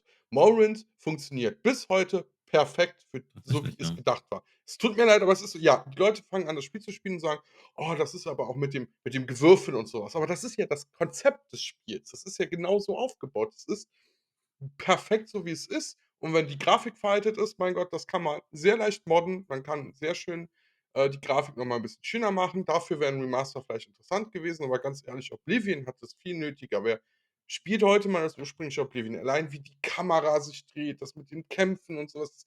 Es fühlt sich nicht gut an und man sieht grade, wenn man Skyrim spielt, so hätte haben sie sich wahrscheinlich Oblivion damals schon gedacht teilweise. Und Oblivion fühlt sich sehr das ist schwer in Worte zu fassen. Man muss das selber spielen. Ich glaube, im Englischen sagt man sluggish. Also, mir fällt grad Hm. das richtige deutsche Wort nicht ein, aber das ist genauso, wie ich das beschreiben würde. Deswegen freue ich mich riesig. Morrowind ist meiner Meinung nach bis heute der beste Elder Scrolls Teil und genau deswegen braucht's auch kein Remaster. Es gibt, für Morrowind und Skyrim so 'n, es nennt sich Skywind, Ja, so 'ne Conversion Point, Kombi. ja. Und, ich denke auch, also, Oblivion ist die bessere Wahl gewesen in dem Fall. Es gibt auch Skyblivion, glaube ich. Bin gespannt, Oder ja, genau. wie Gibt's sich Gibt's das auch. auch. dann Da gegenüberstellt. hat ja, da hat doch auch der Creator oder der Sprecher der Creator, das sind ja mehrere Leute, hat doch, glaube ich, jetzt noch gesagt, er ist einfach froh, dass sie doch existieren dürfen. Weil ganz ehrlich, wär's Ja, Nintendo, würden sie, glaube ich, nicht mehr ne, existieren, weil definitiv. ich sage nur Metroid 2 Remake, da haben sie das Fanprojekt gekillt. Das stimmt, ja. Was ich verstehen kann, es ist 'ne direkte Konkurrenz. Ich würde sogar auf einer kapitalistischen Ebene auch Microsoft verstehen, wenn sie jetzt dieses Projekt killen würden. Aber ich glaube, gerade weil da seit Jahren so viel Herzensblut in Skyblivion geht, da ich glaube, dann wäre Microsoft tot. Sie stellen sich die ganze Zeit als: „Wir sind wirklich für die Gamer da. Wir haben Phil Spencer, einen Gamer an der Spitze.“ Ich glaube, dann wäre diese ganze Arbeit, die sie seit Jahren machen, auf einen Schlag tot, würden sie jetzt Skyblivion graus machen. Ja, ich kann es auch ehrlich gesagt nicht verstehen. So die Modding-Communities sind oft, klein und halten es trotzdem irgendwie so, wenn die mal auf Gold treffen und einen Mod rausbringen, der den kulturellen der zum richtigen Zeitpunkt rauskommt quasi, äh, dann schnellen Verkaufszahlen für solche Spiele halt auch gerne mal Mhm. wieder nach oben oder die schaffen es irgendwie, das Spiel über Jahre relevant zu halten, obwohl da die Updates schon lange nicht mehr kommen. Also, in den seltensten Fällen hat 'ne Modding-Community irgendwie was Schlechtes für Verkaufszahlen der Spiele oder selbst wenn's die Nachfolger sind, bedeutet. Ja, es Zumal du Ähm, ist ja auch für Skyblivion das originale Oblivion brauchst. ja. Es ist ja, halt umso auch immer besser. so 'ne Gratwanderung. Nintendo möchte da halt irgendwie nichts auf sich zukommen lassen, weil wenn du es einfach laufen lässt und irgendwann kommt dann was, wo du dann sagst: „Okay, das können wir aber nicht zulassen“, dann sagen die Gerichte aber: „Ja, ja, bei den anderen Sachen auch nie was gemacht. Also, warum sollten wir das jetzt, euch Ja, zuschreiben“, Ich ne? will die da nicht verteidigen, ne? D d ja, Ganz Nintendo wichtiger übertreibt's halt, das ist klar. Vorwegsatz. Ja, ja. Genau, ne, die haben's in einigen Fällen konntest du halt sehr gezielt sehen mit Ankündigungen, die danach kamen, warum sie bestimmt gegen bestimmte, Modding-Projekte und Fan-Community-Sachen vorgegangen sind. Bei dem Another Metroid 2 Remake stand kurz danach das, 3DS Metroid 2 Remake irgendwie ins Haus, als sie angefangen haben, jetzt gegen die Switch-Emulation vorzugehen. Jetzt angekündigt für die Switch 2, dass du quasi, ähm, Breath of the Wild zum Beispiel in 60 FPS und 1440p bekommst, Ja. was du mit Mods theoretisch besser machen kannst.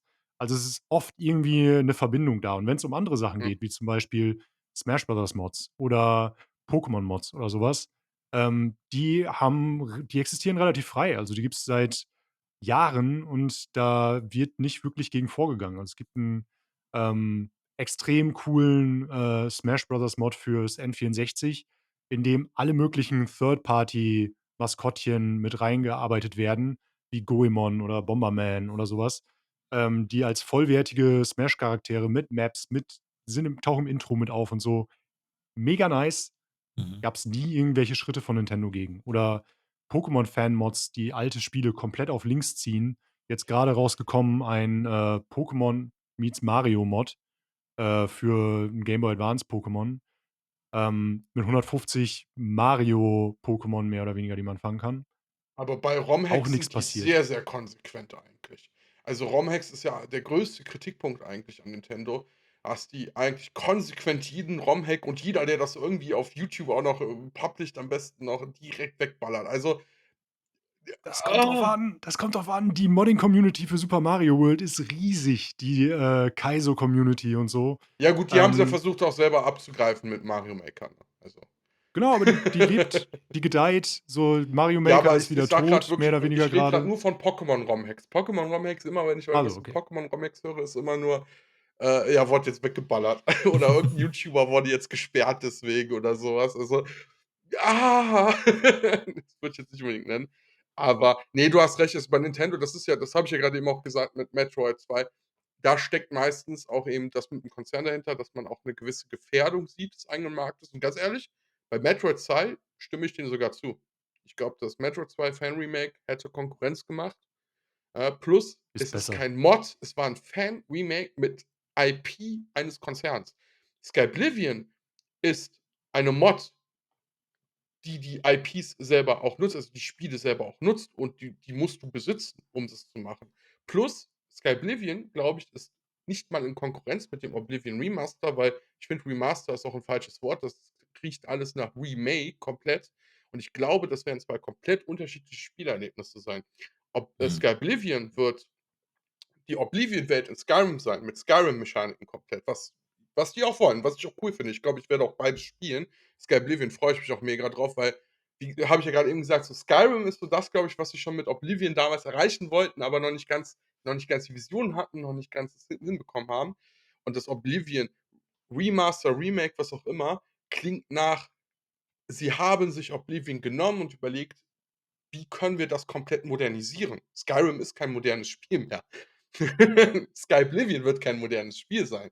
Oblivion, das Neue, wird 'n modernes Spiel sein, wo man neue Sachen auch mal ausprobiert. Wie gesagt, das Kampfsystem soll ja anscheinend ganz, ganz anders werden. Deswegen, glaube ich, stehen die nicht mal in Konkurrenz. Plus, wenn Microsoft oder Bethesda ankommen würde und 'n Mod killen würde, ich glaube dann, wie gesagt, dann wäre eh vorbei. Also einmal wegen Xbox, wegen der Marke Xbox und Bethesda selber als: „Wir sind so moddingfreundlich“, ne? Ja. Fun Fact zur der Zeit, die in der Zwischenzeit vergangen ist. Die Zeit zwischen dem Release von Skyrim und dem Release des Skyrim 6 Trailers ist geringer als die Zeit vom Skyrim 6 Trailer zu jetzt. Ähm, also, es Es war auch 'n ist Teaser, kein ganz lange Trailer. her. Skyrim Ja, ist kein modernes Spiel mehr, egal wie oft die noch 'ne Special Edition rausbringen. ja. Es ist aber 'n zeitloses Spiel, finde ich. Genauso wie Morrowind, aber Oblivion nicht. Deswegen freue ich mich. Ja, ähm, der nächste Punkt, okay, jetzt muss ich grade mal gucken, wie man da geschickt 'ne Überleitung hinbekommt. Auf Sachen, die wir uns potenziell freuen können, die oft auch aus heimischen Gefilden kommen. Es gibt auch in Deutschland einige Produktionsstudios und, äh, viele Leute sind der Ansicht, es sind nicht genug. Ich persönlich auch und Studios wie zum Beispiel Mimimi wurden nicht genug gefördert, damit sie weitermachen können und das Ganze damit sie sich nicht gegen die Wand arbeiten und mussten dann am Ende zumachen. Ab und zu gibt's Fördermaßnahmen und, jetzt grade in dem aktuellen Koalitionsvertrag von der CDU und der SPD, sind scheinbar auch Fördermaßnahmen für, ähm, die Mist, jetzt habe ich dran vorbeigegriffen. Nicht für die Videospielentwicklung in Deutschland, sondern für den E-Sports-Bereich in Deutschland dabei, zumindest diesmal. Beides, ja. Finde ich ganz gut. Vor allen Dingen für E-Sports. Es war ja schon immer so ein Ding, warum ist E-Sports kein, richtiger Sport irgendwie? In Südkorea ist das, super groß, ähm, und wird Zeit, dass da irgendwie drüber gesprochen wird und vor allen Dingen, dass das aufgenommen wird im Koalitionsvertrag, dass die Förderungen bekommen durch sowas oder beantragen können, wie normale Sportvereine halt. Und das wird von Haushaltsmitteln finanziert. Ich glaube, da gibt es dann einen extra Topf oder so. Bin mir nicht ganz sicher. Ich habe jetzt noch nicht genau so reingeguckt. Aber ja, ich denke, die Förderungen können sich dann auf jeden Fall sehen lassen. Aber was noch mehr interessanter ist, sind die Förderungen für Spieleentwickler, Unternehmen. Steuergutschriften von 30% sind da drinne. Das heißt, da kann man ordentlich Geld sparen, sage ich mal. Jetzt wird alles teurer, aber da wollen sie auch entgegenwirken zu anderen Ländern wie Kanada oder Frankreich, die halt sehr, sehr, sag mal, attraktiv dafür sind. Ja. Ja, Videospiele sind 'n großes Business. Da sind so viele Milliarden drin. Es macht schon irgendwie Sinn zu Ja, versuchen, dass man 'n Teil der Industrie fördert. ja, Und definitiv. fast nicht, dass ich das sage, aber das hatten wir schon habe ich ja schon vom Vorfeld angesprochen. Da muss ich ja tatsächlich noch mal was, Positives über die Union sagen und es tut mir der Seele weh. Aber es ist 'n Fakt. Ich hatte vorhin noch mal geguckt, das ist der Herr Doktor Fabian Mehring, das ist der Staatsminister für Digitales in Bayern. Und ich bin jetzt nicht hochinformiert da drin. Das heißt, wenn er in Wirklichkeit doch die größte Drecksau ist, dann tut's mir leid, dass ich jetzt was Positives über ihn sage, aber das, was ich mitbekommen habe, ist positiv. Weil ich war auch letztes Jahr auf der GG Bavaria, oder Gigi Bavaria. Das ist ist quasi die kleine Gamescom in Bayern für lokale Entwickler. Sehr, sehr cool, muss ich sagen, mit viele Studenten, viele Startups und sowas. Ähm, Gibt auch große wie Gamescom früher war, Vibes, weil man da auch mit den Entwicklern einfach direkt reden kann, fand ich super cool. Dieses Jahr schaffe ich's wahrscheinlich nicht, aber letztes Jahr, das war richtig gut. Also, wer an so was Interesse hat, die war, glaube ich, noch nicht. Die ist jetzt in Kürze, die DJ Bavaria. Moment, muss ich mal grad gucken. Muss man auch direkt Vielleicht, Werbung machen. vielleicht können wir ja auch vor Ort sein Ach, und davon berichten. Nice. ne, die war schon. Schade. Ah, Vielleicht nächstes Jahr dann. dann nächstes Jahr. Ähm, ja, weil dieses Jahr habe ich's leider nicht geschafft, aber war sehr, sehr cool. Letztes Jahr auf jeden Fall und, kriegt jetzt auch mehr Aufmerksamkeit, ist größer, ist 'ne sehr, sehr coole Messe, ist sehr persönlich auch noch. Wie gesagt, man kann wirklich mit den Entwicklern selber reden. Man kann auch direkt vor Ort Feedback abgeben, wenn man 'ne Demo gespielt hat, fand ich auch immer sehr cool. Und da war auch der Dr. Fabian Mehring da und hat auch noch mal betont, wie wichtig das ist und es werden auch in Bayern relativ viel gefördert und deswegen es tut so weh, das zu sagen, aber ich glaube, es ist gut, dass die CSU das Ministerium für Digital bekommt. Glaube ich. Ich weiß, es tut in der Seele weh, aber wenn Leute wie 'n Fabian Mehring dahinter stehen, Ah, Mhm. ist, glaube ich, ich fühle mich besser. dreckig. Ja, ich fühle mich auch dreckig, aber man muss auch dazu sagen, natürlich, Union ist auch 'n bisschen kapitalistischer gerichtet und ich glaube, das brauchen wir grade.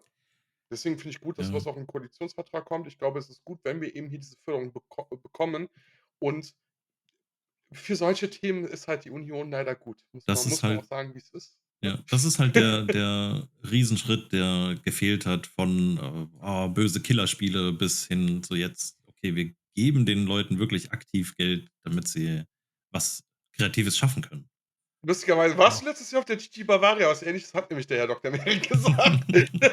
Nämlich auch eben dieses Anerkennen der Industrie dahinter, ne? Ja, Was da auch an Bemühungen sind, dass es eben nicht Kinderspiele sind, sondern dass das ein großer Unterhaltungsfaktor auch einfach für Menschen ist und dass man nicht einfach so abwischen kann und, deswegen, ich finde das gut, was hier auch in Bayern tatsächlich von der CSU gefördert wird, und hoffe, dass das einfach deutschlandweit passiert, gerade in Anbetracht dessen, was wir mit Trump in den USA sehen. Und wir haben ja auch im Videospielmarkt haben wir einen sehr amerikanisch zentrierten Markt. Siehe auch Sony. Selbst Sony ist ja, ja sehr amerikanisch zentriert geworden, warum auch immer. Aber ja, weil da halt viel Geld liegt, nehme ich mal an. Wenn wir hier auch in diesem Bereich als ein stärkeres Europa auftreten, wer weiß, vielleicht schaffen wir ja auch mal eine europäische Konsole auf den Markt zu bringen. Ja, grade mit dieser PC-Fizierung des Konsolenmarktes ist das ja sogar einfacher geworden, ja, wenn man hier sagt, ne? Und dann auch noch mit so was wie, Proton und so was alles viel mehr auf Linux basiert ist, also auch eher diese freiere Richtung zu gehen, äh, finde ich nicht unmöglich, wenn wir als Deutschland, wenn wir als EU das eben mehr fördern. Die Pixel Buddy Station. Ja. PBS, Ja, das klingt mir zu sehr nach posttraumatischer Belastungsstörung. Da fehlt nur das ja. T. Nicht das beste Marketing. Ich habe gedacht, die CDU fördert nur Amthors TikTok-Kanal.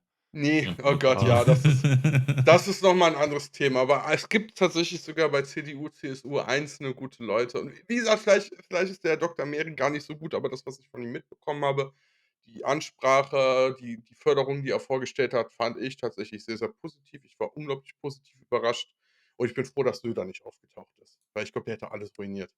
Weil ich glaube, der nimmt das nicht ernst. Ne. nee. Meine persönliche Vermutung. Ich glaube nicht, dass der das ernst nimmt. Ich glaube, das ist wirklich einfach jemand, der gesagt hat: „Leute, hier liegt Kohle. Wir sollten das Ja. mal ernst nehmen.“ Ja, sind ja Ich Milliarden, kann die mich da noch, immer Ja, umgesetzt werden pro Jahr. ja. Ich kann mich noch gut daran erinnern, dass Merkel damals den Landwirtschaftssimulator auf der Gamescom sich angeguckt hat Daran kann ich mich auch und da erinnern. alles Mögliche abgesperrt wurde.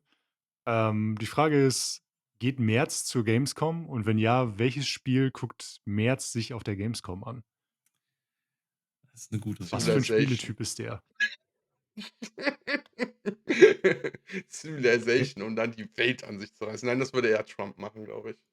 fände es Ne, ich überraschend, kann wenn mir er so was wie Genshin Impact Merz oder auch so. null vorstellen. Also, 'ne Merkel schon eher. Ich meine, ich bin auch nicht der größte Merkel-Fan, aber die Merkel war menschlicher.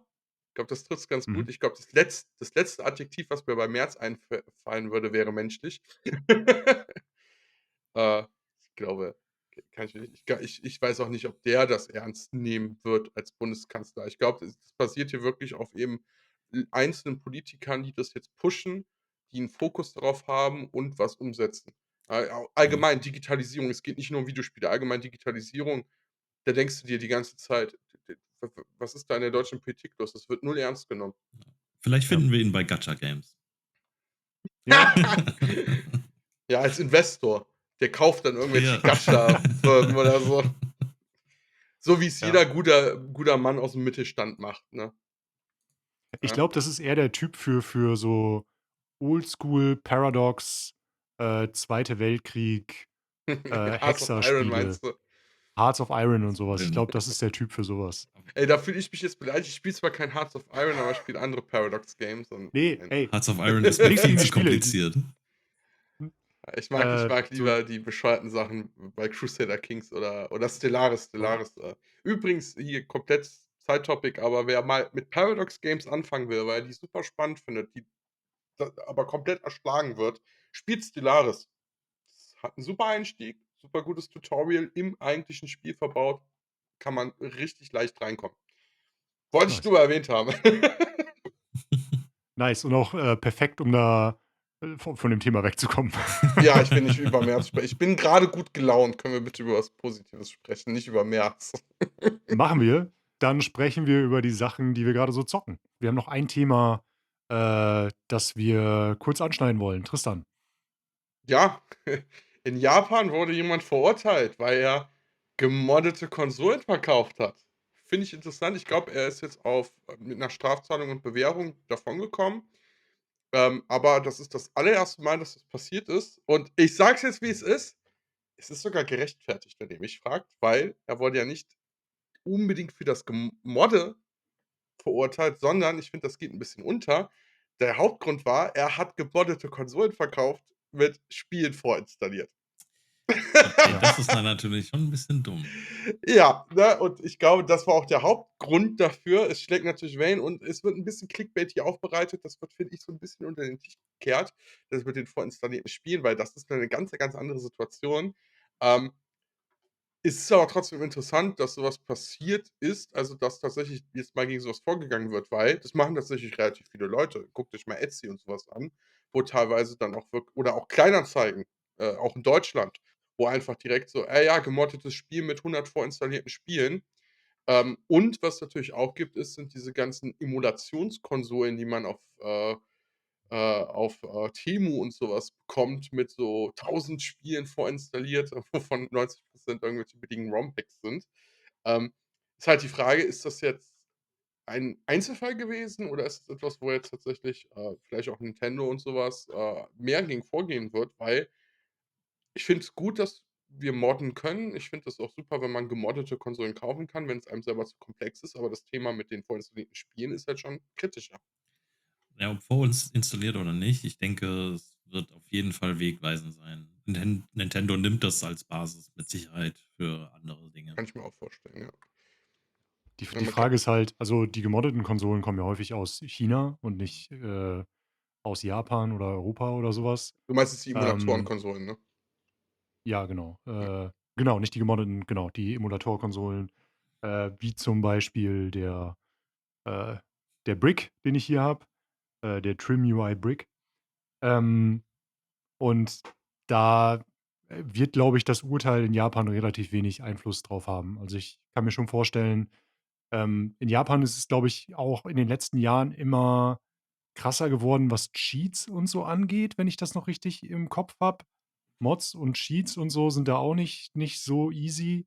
Müsste ich jetzt noch mal nachsuchen. Ich meine aber auch da gab's 'ne Verurteilung, wo jemand hinter Gittern gekommen ist, weil er Spiele gemoddet hat oder so. Also, da, äh, müsste ich noch mal raussuchen.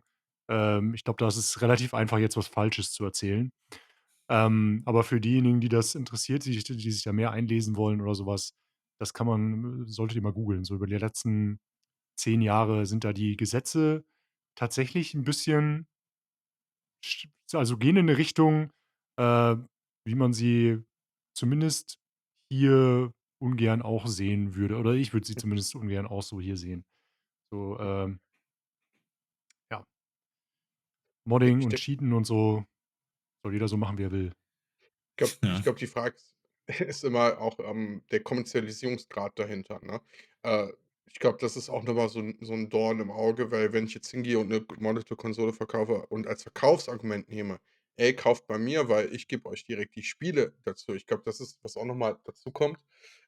Auch mit Cheats ist das ja auch so, grade bei Online-Spielen, da ich bin 'n großer Verfechter von Cheats. Ich finde Cheats gut, aber nicht bei Online-Spielen.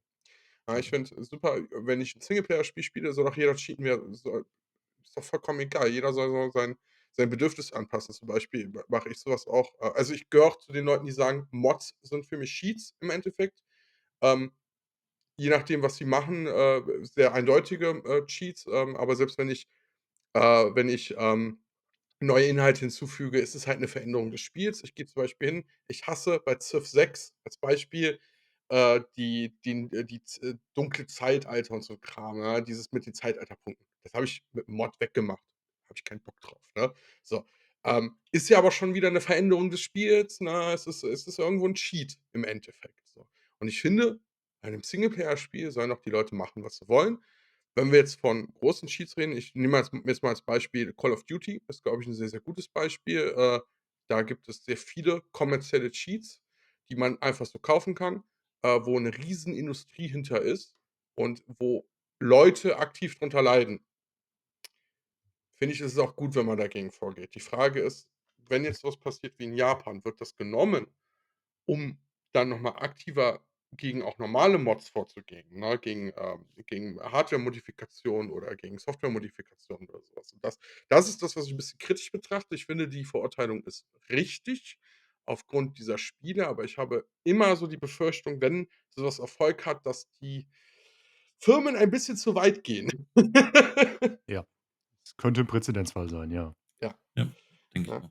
Der der auf den der falsch aufgefasst wird, ne? Also, nicht wegen Urheberrechtsverletzung, weil wie gesagt, da gehe ich fein mit, das finde ich, ist absolut korrekt, aber dann wird gesagt: „Ah ja, das ist 'n Präzedenzfall wegen den Mods, nicht wegen den vorinstallierten Spielen.“ Und, dann bewegen wir uns auf 'm Niveau, was ich ganz, ganz gefährlich finde, nicht, dass dann auch irgendwann Hardware-Mods, die man kaufen kann, dann nachher irgendwie verboten werden oder so was, ne? Also, ich glaube, in Europa wird das nicht so leicht, aber ich kann mir schon vorstellen, dass in Japan das vielleicht schneller geht und, das ist natürlich 'n Markt, der auch dafür sorgt, dass solche Modifikationen, irgendwelche IPS-Screens, HDMI-Mods oder so was, ne, dass die überhaupt existieren, weil da der Markt auch so groß ist.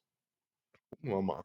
Ja. Und Mods sind halt auch ziemlich wichtig. Ich meine, man verkauft ja die ganzen Spiele oder, ich sage mal, die Hardware auch.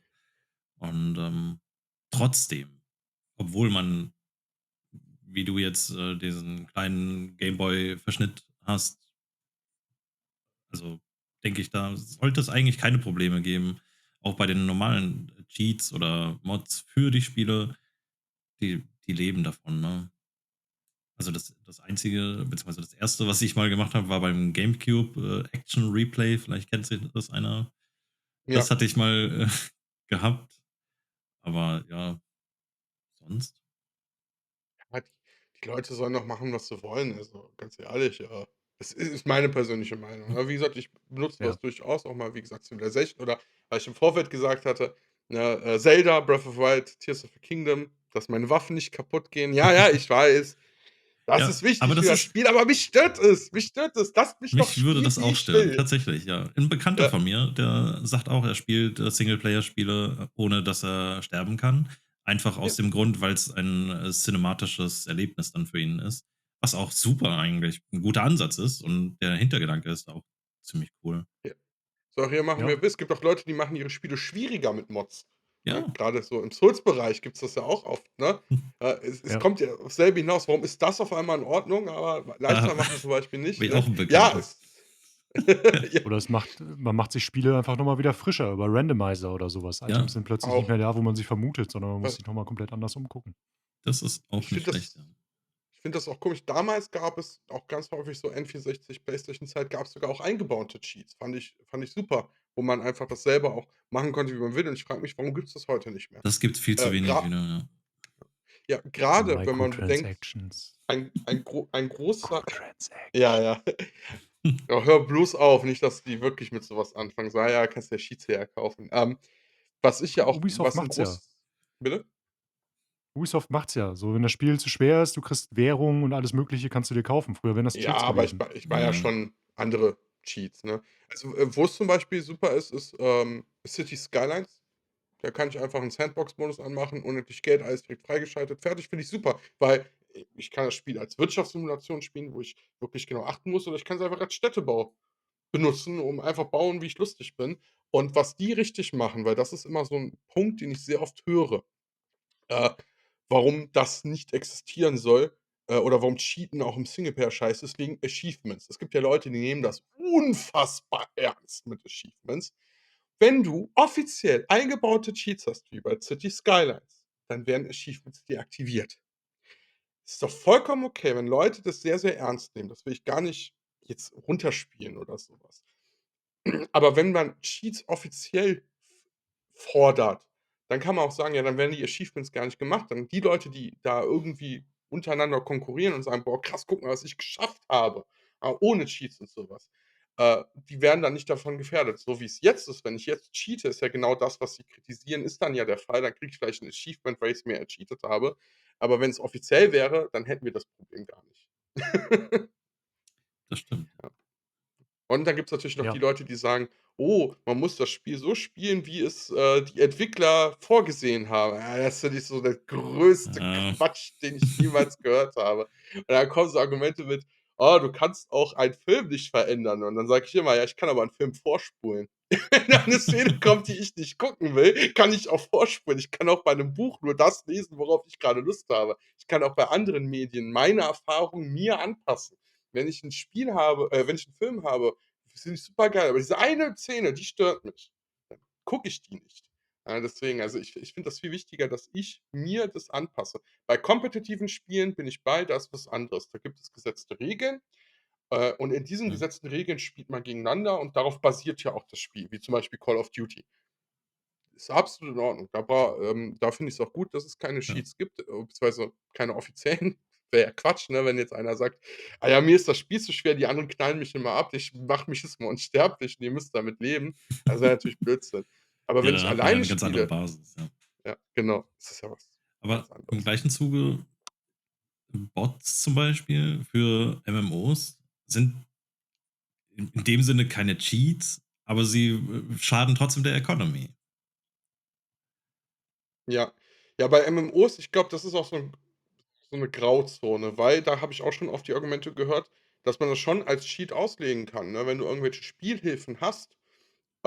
Ne, bei Diablo 4 war das, glaube ich, so 'n Thema. Bei Diablo 3 gab's so 'n Overlay, Ja, was dann auch 'ne Zeit lang für Diablo 4 gab, wo du ja auch gesehen hast, wie die Karten direkt sind. ja, Also, sonst musst du ja selber suchen und dann, um das zu streamlinen. Kann man natürlich auch argumentieren. Das ist jetzt kein Das stimmt. MMO, aber es ist 'n Man hat 'n Online-Spiel, ne? Vorteil, ja. Man hat auch irgendwo 'n Vorteil, ne? Also, ich glaube, MMOs sind da so 'ne Grauzone. Aber Ganz wie eigene gesagt, Welt. ja, Singleplayer-Spiele, lasst mich doch machen. Ja, wen interessiert das? Wen interessiert das? Wenn die Leute, die auch dagegen argumentieren, das ist doch euer Spielerlebnis ändert sich nicht. Da ist übrigens, kleiner da ist 'n Spiel rausgekommen grade, die genau diese beiden Sachen miteinander kombinieren. Und zwar ist das Erenchor oder Erenchor, ein MMO für Singleplayer. Alle anderen Mitspieler sind NPCs, mit denen man unterwegs ist, mit denen du dich anfreunden kann, die dir dann Bullshit-Texte schicken oder so was. Äh, und es ist 'n bisschen aufgebaut wie Oldschool-MMOs, also vor World of Warcraft. Ähm, also, ja, wie hieß 'n das Große damals noch? EverQuest. Ist Mhm. aufgebaut wie EverQuest so 'n bisschen, hat 'ne Indie-optische Grafik mehr oder weniger RuneScape. und hat schon irgendwie genau über 100 Stunden Spielinhalte und so. Äh, ja, also man kann hat mich grade einfach nur drauf gebracht, ne, es gibt auch die MMO-Singleplayer-Fusion mittlerweile. Die gibt's schon länger. .hack, sage ich nur. Also, Ja, .hack okay. ist, ne, es wird, glaube ich, nicht mehr gemacht. War 'ne, Anime-Reihe, wo es halt um ein MMO geht, wo Leute MMO spielen. Ja, so 'n bisschen wie Sword Art Online, bevor Sword Art Online kam und in cooler, nicht mit diesem ganzen Harem-Quatsch. Und, da gab's auch Videospiele zu und diesen Videospielen hast du halt in diesem MMO gespielt, aber es war halt 'n Singleplayer-Rollenspiel. Aber diese ganzen anderen Figuren waren halt andere Spieler, bla bla bla. Ist keine komplett neue Idee. Gab's schon zu Ne, aber ich glaube, in PlayStation der 2 Art, wie's hier Zeiten. umgesetzt ist, kann man sich das mal angucken. Also, schöner, sympathischer, kleiner Indie-Titel. Ist grade für 17,55 auf Steam. So. Und da sind wir auch gefährlich nah dran, auch wenn ich das jetzt grade nicht spiele, am nächsten Tagesordnungspunkt, nämlich, was zocken wir so? Ich habe bei Michi schon gesehen, da sind 2 Spiele drin, die ich, durchaus spannend finde.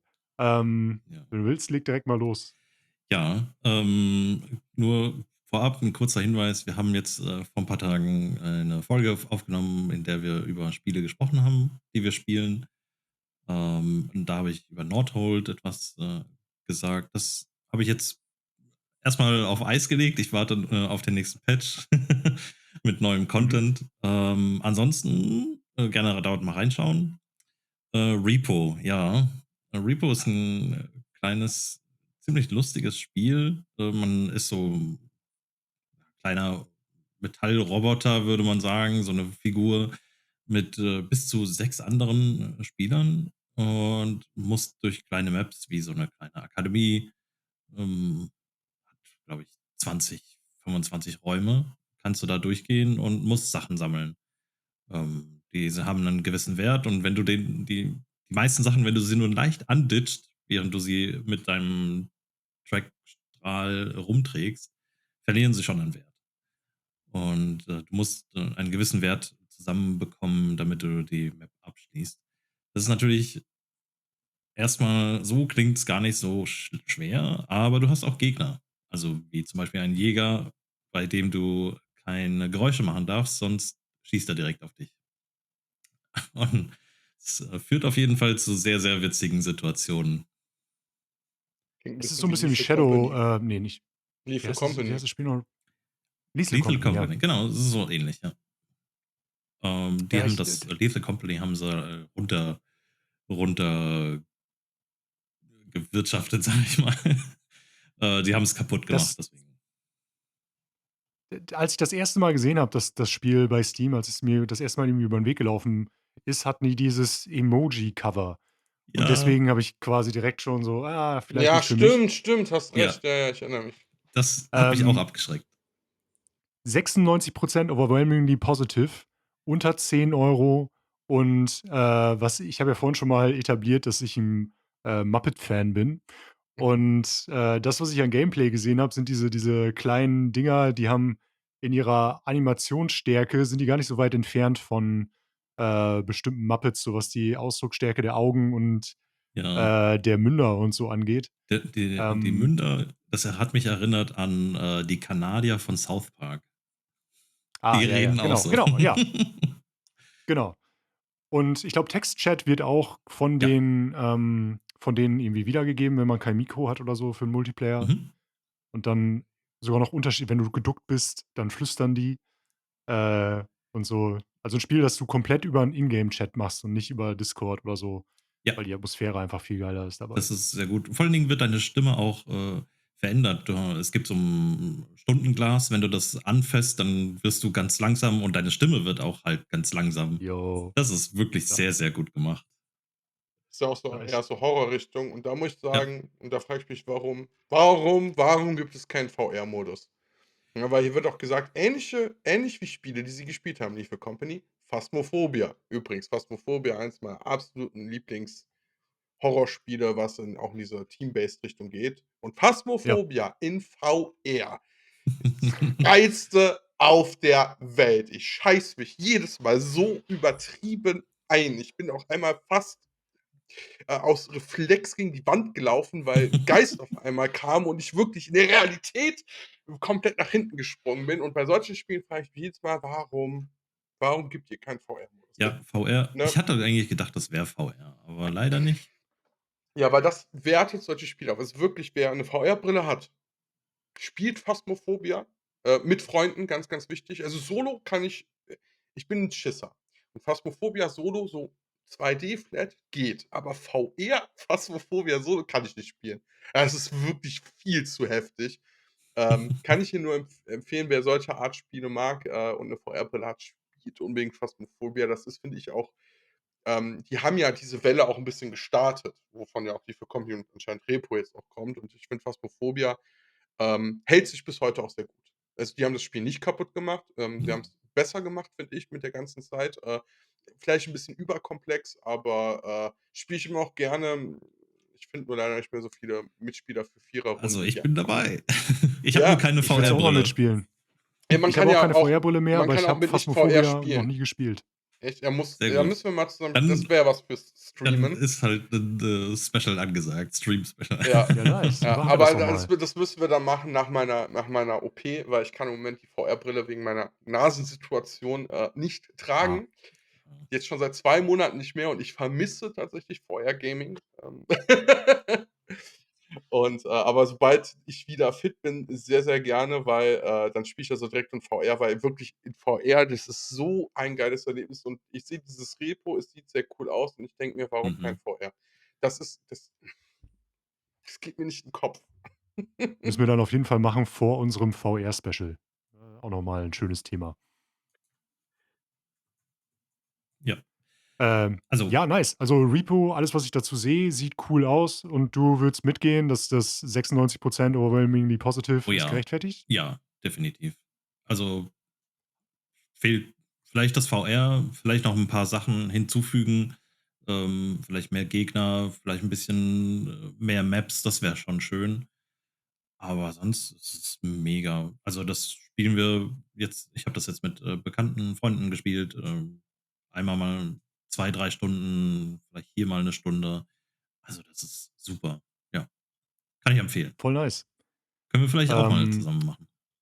sehr gerne. Hast du Lethal Company auch gezockt? Ne, Wie das würdest du das im nicht. Vergleich sehen? Das, Ah, okay, da wurde ich schade. eingeladen zu, aber, ne, hat mir nicht so zugesagt. Okay, fair. Ja, nice. Das klingt so, als hätten wir hier direkt gleich mehrere Playdates aufgesetzt. Fantastisch. Definitiv, ja. Ähm, ich hatte, war das letztes Wochenende? Ich glaube schon. Letztes Wochenende hatte ich ein lokales Couch-Wochenende zum Zocken, das wir irgendwie versuchen, zweimal im Jahr oder so hinzubekommen.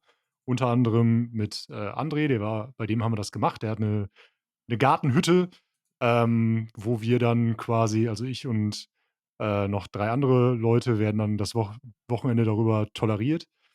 Ähm und wir zocken halt oft dann irgendwie sowas wie Blur zum Beispiel. Diesmal waren 2 Spiele dabei, die wir vorher noch nicht irgendwie in unserer Lokalrunde mit drin hatten. Und zwar einmal Brotato.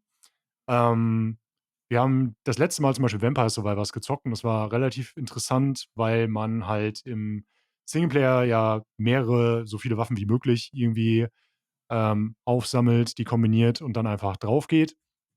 Und, bei Vampire Survivors ist es so, dass man die kombinieren muss im Multiplayer, wenn man's im Lokalen, im Couch-Koop zockt, in 'ner Art und Weise, wo du dich wirklich die ganze Zeit miteinander unterhalten musst, wer denn jetzt welches Item bekommt, weil bestimmte Sachen, wenn du die eingesammelt hast, dann bekommt nur noch dieser Spieler das Item. Und man muss sich quasi für den optimalen Spielweg die ganze Zeit unterhalten. Ähm, und Brotato war angenehm anders, dadurch, dass man mehr dieses klassische Hades-mäßige, du überlebst 'n Screen, holst dir 'n Upgrade, und da ging's dann mehr um: Okay, wer von uns ist der Nahkämpfer? Wer von uns hat Synergien mit irgendwelchen, ähm ja, mit kleinen Turrets oder so was, die man dann auf der Karte platziert? Und wer ist quasi unser Tank und überlebt so lange wie möglich? Ähm, ja. Ach so, genau. Es ist 'n Vampire Survivors-like. Man ist auf einem Bildschirm unterwegs, es spawnen immer mehr Gegner. Man, rüstet sich mit bis zu 6 Waffen auf, die man miteinander kombinieren kann, sich immer weiter upgradet. Es gibt wahrscheinlich knapp 30 oder so was, verschiedene Charaktere, die man freispielen kann, die dann unterschiedliche Stats haben und die man dann auf seinen eigenen Spielstil zuschneiden kann. Ähm und ich hatte es schon 'ne ganze Weile irgendwie und habe es noch nicht ausprobiert. Ähm, und wir haben dem d einfach mal blind 'ne Chance gegeben, mehr oder weniger, und haben das ganze Wochenende fast nichts anderes gespielt. Also, es hat einfach 'n enormen Sog ausgeübt, auf dieses: „Okay, wir machen jetzt noch eine Runde und dann gucken wir mal, was wir dann spielen." Und dann war's trotzdem noch 'ne weitere Runde. Also, es gab immer wieder neue Sachen, die uns drin gehalten haben, neuer Schwierigkeitsgrad, neue Monster, neue Bosse und so. Es war quasi wie 'ne spielbare Lavalampe irgendwie zu 'nem bestimmten Zeitpunkt. Hat echt viel Spaß gemacht. Und parallel Flatout 3, wo ich über 'n Kumpel mitbekommen habe, dass, da 'n Murder-Patch rausgekommen ist vor 'ner Weile. Ähm, und der zum Beispiel Workshop-Support, Steam Workshop-Support mit reingebracht hat, und bestimmte Sachen auf 'n modernen Standard hochgehievt hat, was Auflösung und so angeht. Ähm, und da auch die Minispiele hatten wir vorher in der Art und Weise haben wir dem nie Beachtung geschenkt. Es sind so 11, 12 Minispiele drin, in denen man quasi, Bowling spielt, indem man seine Figur crasht und dann durch die Windschutzscheibe in 'ne Bowlingbahn jagt oder, 'ne Dartscheibe, wo du bestimmte Punkte treffen musst und so. Und auch da, es hat einfach tierisch Spaß gemacht und war im Kontrast zu Brotato dann, sehr angenehm, weil immer ein Spieler zockt, der Controller wird weitergegeben, man über Trash Talk und so, die Gegner dann schön auseinandernehmen kann, und es war die ganze Zeit sehr spannend. Also, das Punktesystem funktioniert gut genug, dass, wenn man mit bis zu 6 Spielern spielt, da oft irgendwie noch die Möglichkeit hat, vom letzten Platz wieder aufzuholen, weil einem bestimmte Spiele mehr liegen als andere Spiele und so. Geil. Auf jeden Fall 'n Blick wert und, glaube ich, für 3 € zu haben oder so. Also, beide Spiele irgendwie zusammen unter 10 € und bieten extrem viel Spaß, wenn man irgendwas sucht, was man mal einfach auf der Couch mit Freunden zocken kann. Ja, das ist wieder das, ne? Da kann man wieder auf der Couch zusammenspielen. Ich glaube, das hat keinen Online-Koop. Aber du kannst remote auch Noch nicht. zusammenspielen im Splitscreen-Modus oder so. Mhm. Aber ja, scheint auf jeden Fall 'n richtig cooles Wochenende zu sein gewesen zu sein. Jo, es ist immer sehr anstrengend, aber auch gleichzeitig eigentlich immer cool, grade weil das auch ich meine, das ist auch 'ne schöne Art und Weise, irgendwie im Kontakt zu bleiben. Das sind immer noch dieselben Freunde, mit denen ich früher zur Schule gegangen bin, und, ähm, ist immer noch 'ne andere Sache, als wenn man dann online zusammenzockt und sich da irgendwas zusammensucht. Mhm. Auf der Couch hat's einfach noch mal 'ne andere Dynamik. Oh ja. Das Brotato sieht aus wie heißt das? Binding of Isaac, glaube ich. Ja, Ja, grafisch. ja. Es ist Bin 'n ein bisschen anders. Also, es ist tatsächlich alles nur in einem Screen. Es gibt keine anderen Maps. Ja, okay. Ähm, aber ja, es hat so den Grafikeinfluss, und auch das Sounddesign erinnert mich ab und zu 'n bisschen daran, ja. Das Einzige, was ich noch gespielt habe, war Risk of Rain. Aber das ist 'n bisschen anders wahrscheinlich, oder? Ja, also, ich glaube, für den Zweck wir haben Risk of Rain 1 haben wir ausprobiert Mhm. mal im Couch Koop. Ähm, das hat tatsächlich nicht so gut funktioniert, wie ich erwartet hatte oder gehofft hatte, weil alles so weit rausgezoomt war, dass es Ja, dann, mit 4 Spielern auf einmal, dann doch relativ unübersichtlich war und man sich sehr schnell verloren hat irgendwie auf der Karte und so. okay. Wie sieht's da mit der Variation von Waffen aus oder so, die man da hat? Potato? Ja. Ähm, Man kann viele verschiedene Builds machen. Also, es gibt, genug Fernkampfwaffen, Nahkampfwaffen und je weiter man sich durchspielt, also, man schaltet Charaktere frei und Waffen. Also, es gibt Mhm. Waffen, die dann quasi in bester Roguelike-Manier dann irgendwie in den Mix aufgenommen werden und die man dann rollen kann. Und über den Lackwert, je höher man im Level steigt, desto eher kriegt man irgendwie höhere Raritäts-Items und bessere Waffen und so und muss sich dann entscheiden: „Okay, spare ich jetzt auf den Flammenwerfer oder bleibe ich bei meiner Faust?“ So, oder dem Speer oder was auch immer. Also, ja, hat schon und es hat auch so dieses auf der Couch so: „Okay, eigentlich spielen wir zusammen, Mhm. aber ich habe mehr Schaden gemacht als du. Guck dir mal an, was mein Turret hier an Schaden macht und was du im Vergleich dazu machst.“ Ist immer 'ne relativ witzige Sache. Ja, das ist cool. Jo.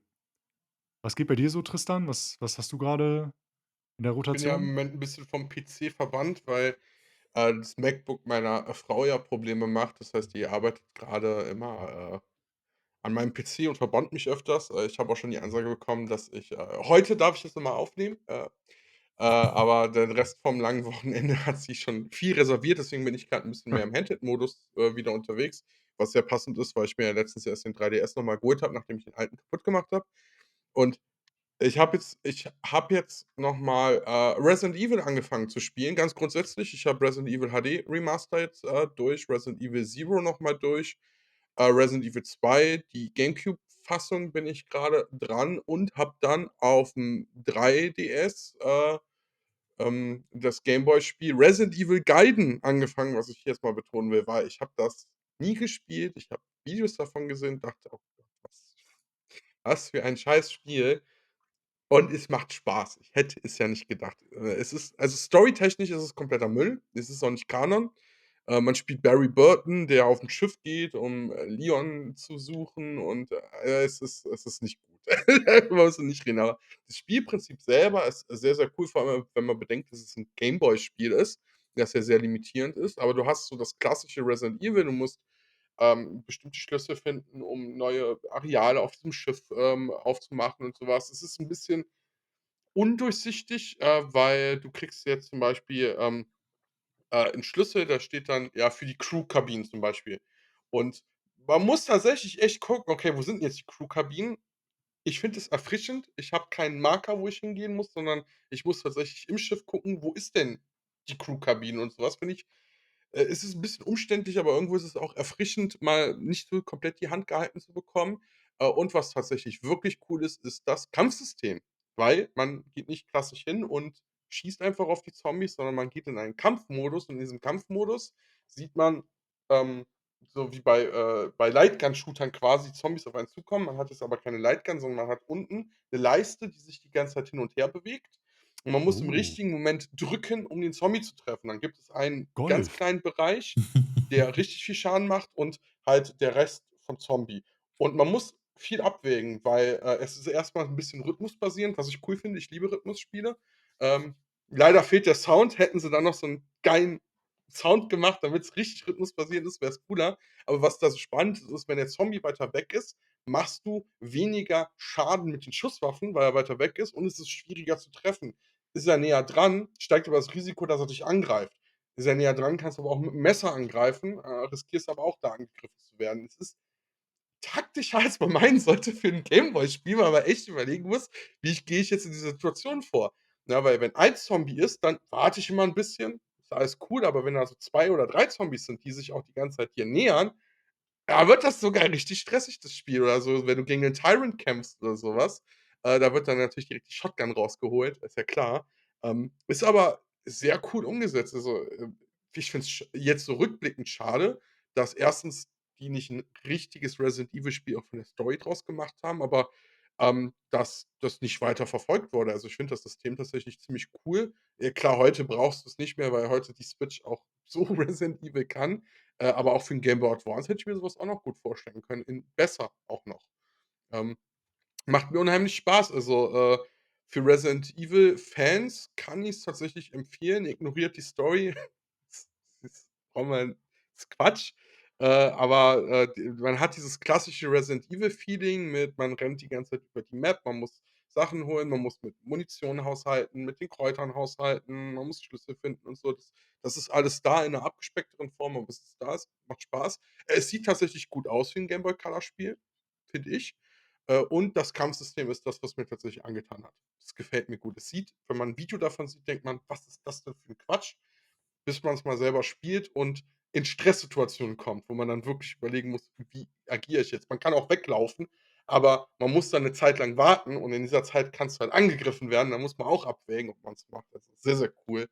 Ähm, genau, das ist so 'ne kleine Perle, die ich auf einmal für mich entdeckt habe. Ich werde es auch noch weiterspielen. Ich bin schon relativ weit, aber noch nicht durch, und gefällt mir gut. Und ansonsten, ja, wie gesagt, Resident Evil allgemein ist grade habe ich irgendwie noch mal Bock gehabt und die Spiele sind ja auch schnell durch. Ich meine, für Resident Evil 1 habe ich glaube, den S-Rang habe ich nicht geschafft. Ich habe irgendwas über 3 kurz knapp über 3 Stunden gebraucht. In einem Run machst du das halt mal grad eben, ne? Also Wenn du die die Spiele Resident Evil kennst und die Rätsel Ja. kennst, ja, ja, ja. Also, geht's wahrscheinlich verhältnismäßig Resident fix. Evil 8, wo es rauskam, habe ich zum Beispiel totgesucht. Da weiß ich, dass ich auch, den S-Rang oder S-Plus-Rang, wie der heißt, auf dem höchsten Schwierigkeitsgrad ich glaube, da habe ich in 1 Stunde 52 Minuten oder so was habe ich Resident Evil 8 durchgespielt. Aber natürlich, weil das war halt Village of Shadow, mit allen Waffen, unendlich Munition. Also, du kannst ja bei Resident Evil, bei den neueren Teilen upgradest du ja so lange, bis du die voll abgegradet hast und dann kannst du auch unendlich Munition und so was bekommen. Ähm, und bei den alten Resident Evil Teilen kriegst du dann auch Waffen mit unendlich Munition freigeschaltet oder den Raketenwerfer mit unendlich Munition und so was. Da geht das auch alles bisschen schneller. Aber, äh, das habe ich nicht verwendet bei Resident Evil. Ich habe seit dem Resident Evil 4 aufm Gamecube keinen Teil mehr gespielt. Also, irgendwann wird's mal wieder Zeit. Ich habe auch Bock auf das Remake von 4. Ähm, Spiel Du hast grad eben von Couch Koop gesprochen. Ist kein Witz. Spiel Resident Evil 5 im Couch Koop. Resident Evil 5 ist 'n schreckliches Resident Evil stimmt doch, das habe Spiel ich gespielt damals. und ich Ja, hasse es als Resident Evil Spiel, aber ich liebe es als Koop-Spiel. Resident Evil 5 ist ja. eines der besten Koop-Spiele aller Zeiten. Dazu stehe ich. Zu An diesem Punkt warte ich vielleicht einfach auf das Remake. Das kommt ja bestimmt auch Ich irgendwie. hoffe, ich hoffe, sie fangen das ein, was Resident Evil 5 damals so gut gemacht hat. Mir selber fällt es sehr schwer, das in Worte zu fassen, warum dieses Spiel einfach funktioniert, aber es funktioniert so gut als Koop-Spiel. Als Singleplayer-Spiel ist es grausam und ich hasse es. Es ist von der Story von Resident Evil, wie das da reinkommt, schrecklich. Chris Redfield, Steroid Chris ist schrecklich, aber mein Gott, im Koop, grade im Couch-Koop, es ist so geil. Es macht einfach Spaß. Ja. Und was ich übrigens auch durchgespielt habe, ist Resident Evil Deadly Silence, aufm, DS, was ja das Original Ah. ist von Resident Evil. Also, ich habe das HD-Remake gespielt und das Original noch mal.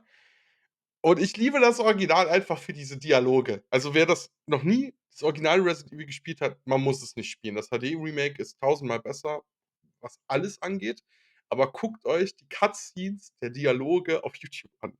Es ist so ein Trash. Es ist so schlecht gemacht einfach und ich liebe es dafür. Das hat so 'n Kultstatus. War auch bei vielen Resident Evil-Fans. Ich sage nur Jill Sandwich und so was. Guckt euch das mal an, diese Cutscenes, ihr lacht euch tot. Ist aber auch irgendwo der Charme des Spiels. Ähm, und Deadly Silence, kann man aufm DS das Original spielen, plus noch mal so 'n Rebirth-Modus. Den habe ich jetzt auch angefangen, aber nicht weitergespielt, weil den mag ich nicht. Da hast du dann irgendwelche Touchscreen-Spielereien und, braucht kein Mensch. Ja, klingt nice. Machst du damit komplett weiter? Also, spielst du auch so was wie Code Veronica und die, Wii-Ableger und so was, die Lightgun-Shooter? Ja, ich habe sie jetzt zum Laufen bekommen in 'ner Konfiguration, wo's funktioniert, weil, ein gro Wii ist nicht für große Fernseher ausgelegt. Es funktioniert nicht. Du musst 50 Meter davon wegstehen, damit das mit der Remote richtig funktioniert. Ich habe mir jetzt 'ne kleine Ecke eingerichtet mit 'nem kleineren Monitor, für die Lightgun-Shooter, wenn's so weit ist. Also, ich bin jetzt, wie gesagt, noch bei Resident Evil 2 grade dran und Gaiden. Äh, 2, kenne ich nicht so gut, weil 2 habe ich nicht so viel gespielt. Das habe ich nur als Kind 'n bisschen gespielt. Da werden mich jetzt viele wahrscheinlich für hassen. weil Resident Evil 2 so als das beste Spiel gilt, aber ich habe halt nicht viel gespielt, weil ich, mehr das Remake und Zero damals gespielt habe auf der GameCube, weil Resident Evil 2 und 3 für GameCube damals unfassbar teuer waren. Ich weiß nicht warum. Es war unfassbar teuer. Die Spiele haben 120, 130 € auf eBay gekostet. Ich war Der limitierte mit meinem Auflage. Taschengeld konnte ich mir die nicht leisten und dann habe ich halt, HD Remake und Zero immer gespielt und dann später 4. Und das hole ich jetzt 'n bisschen nach, aber deswegen da kenne ich das nicht alles komplett auswendig, deswegen brauche ich dafür 'n bisschen länger. Und ich muss ja auch noch beide Szenarien spielen und will auch Fourth Survivor und so was noch mal richtig spielen. Deswegen dauert das 'n bisschen länger, aber dann kommt auch, also die ganze Reihe kommt dran. Und ich werde mich jetzt auch diesmal versuchen, an 6 zu wagen. Ich habe versucht, 6 zu spielen. Ich habe es nicht lange gespielt. Ich versuche es diesmal irgendwie durchzuhalten. Bin gespannt, was du da so zu berichten hast. An 6 erinnere ich mich auch noch an die Promo-Videos und das Community-Feedback, was danach kam. 6 ist 'ne Kata vielleicht überspringe ich's auch einfach. Ich habe es bis heute nicht gespielt. Worauf ich mich freue, ist, was ich nie richtig gespielt habe, sind die Revelations-Teile. Die sollen aber sehr gut sein. Die habe ich nie wirklich gespielt. Code Veronica X habe ich tatsächlich auch noch nie gespielt. Ich kenne nur die Story, aber das Spiel selber habe ich noch nicht gespielt. Darauf freue ich mich auch sehr. Und 2 und 3 ist so, das habe ich einmal gespielt damals, wo ich jünger war. Und das war's und, nie richtig verstanden tatsächlich. Also, ich habe Resident Evil viel zu früh angefangen zu spielen, muss man dazu sagen. Da war ich 'n bisschen zu jung eigentlich für. Und so richtig verstanden habe ich's dann erst, wo ich älter war, dann noch mal gespielt habe und da hatte ich aber, wie gesagt, keinen Zugriff mehr auf die Spiele. Deswegen bin ich da mal gespannt. Ah, und was ich angefangen habe zu spielen, mal ausgetestet, Outbreak, der Mhm. Online-Teil. Für PS2 Total damals, scheiße ne? als Singleplayer. Ich will das online spielen. Ich glaube, das ist online unfassbar geil mit anderen Leuten. Mit KI ist es totaler Mist, aber ich sehe, warum das geil ist. Also, warum Leute das bis heute online spielen. Ich sehe es, ich kann's nur leider nicht spielen.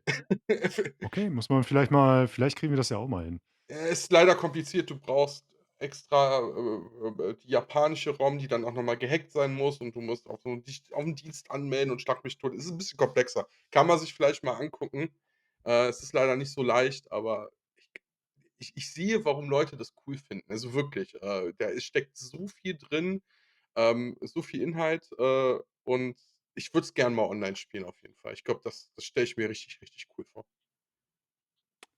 Ja, klingt auch sehr nice. Vielleicht wird das ja auch irgendwie in 'n paar Jahren so.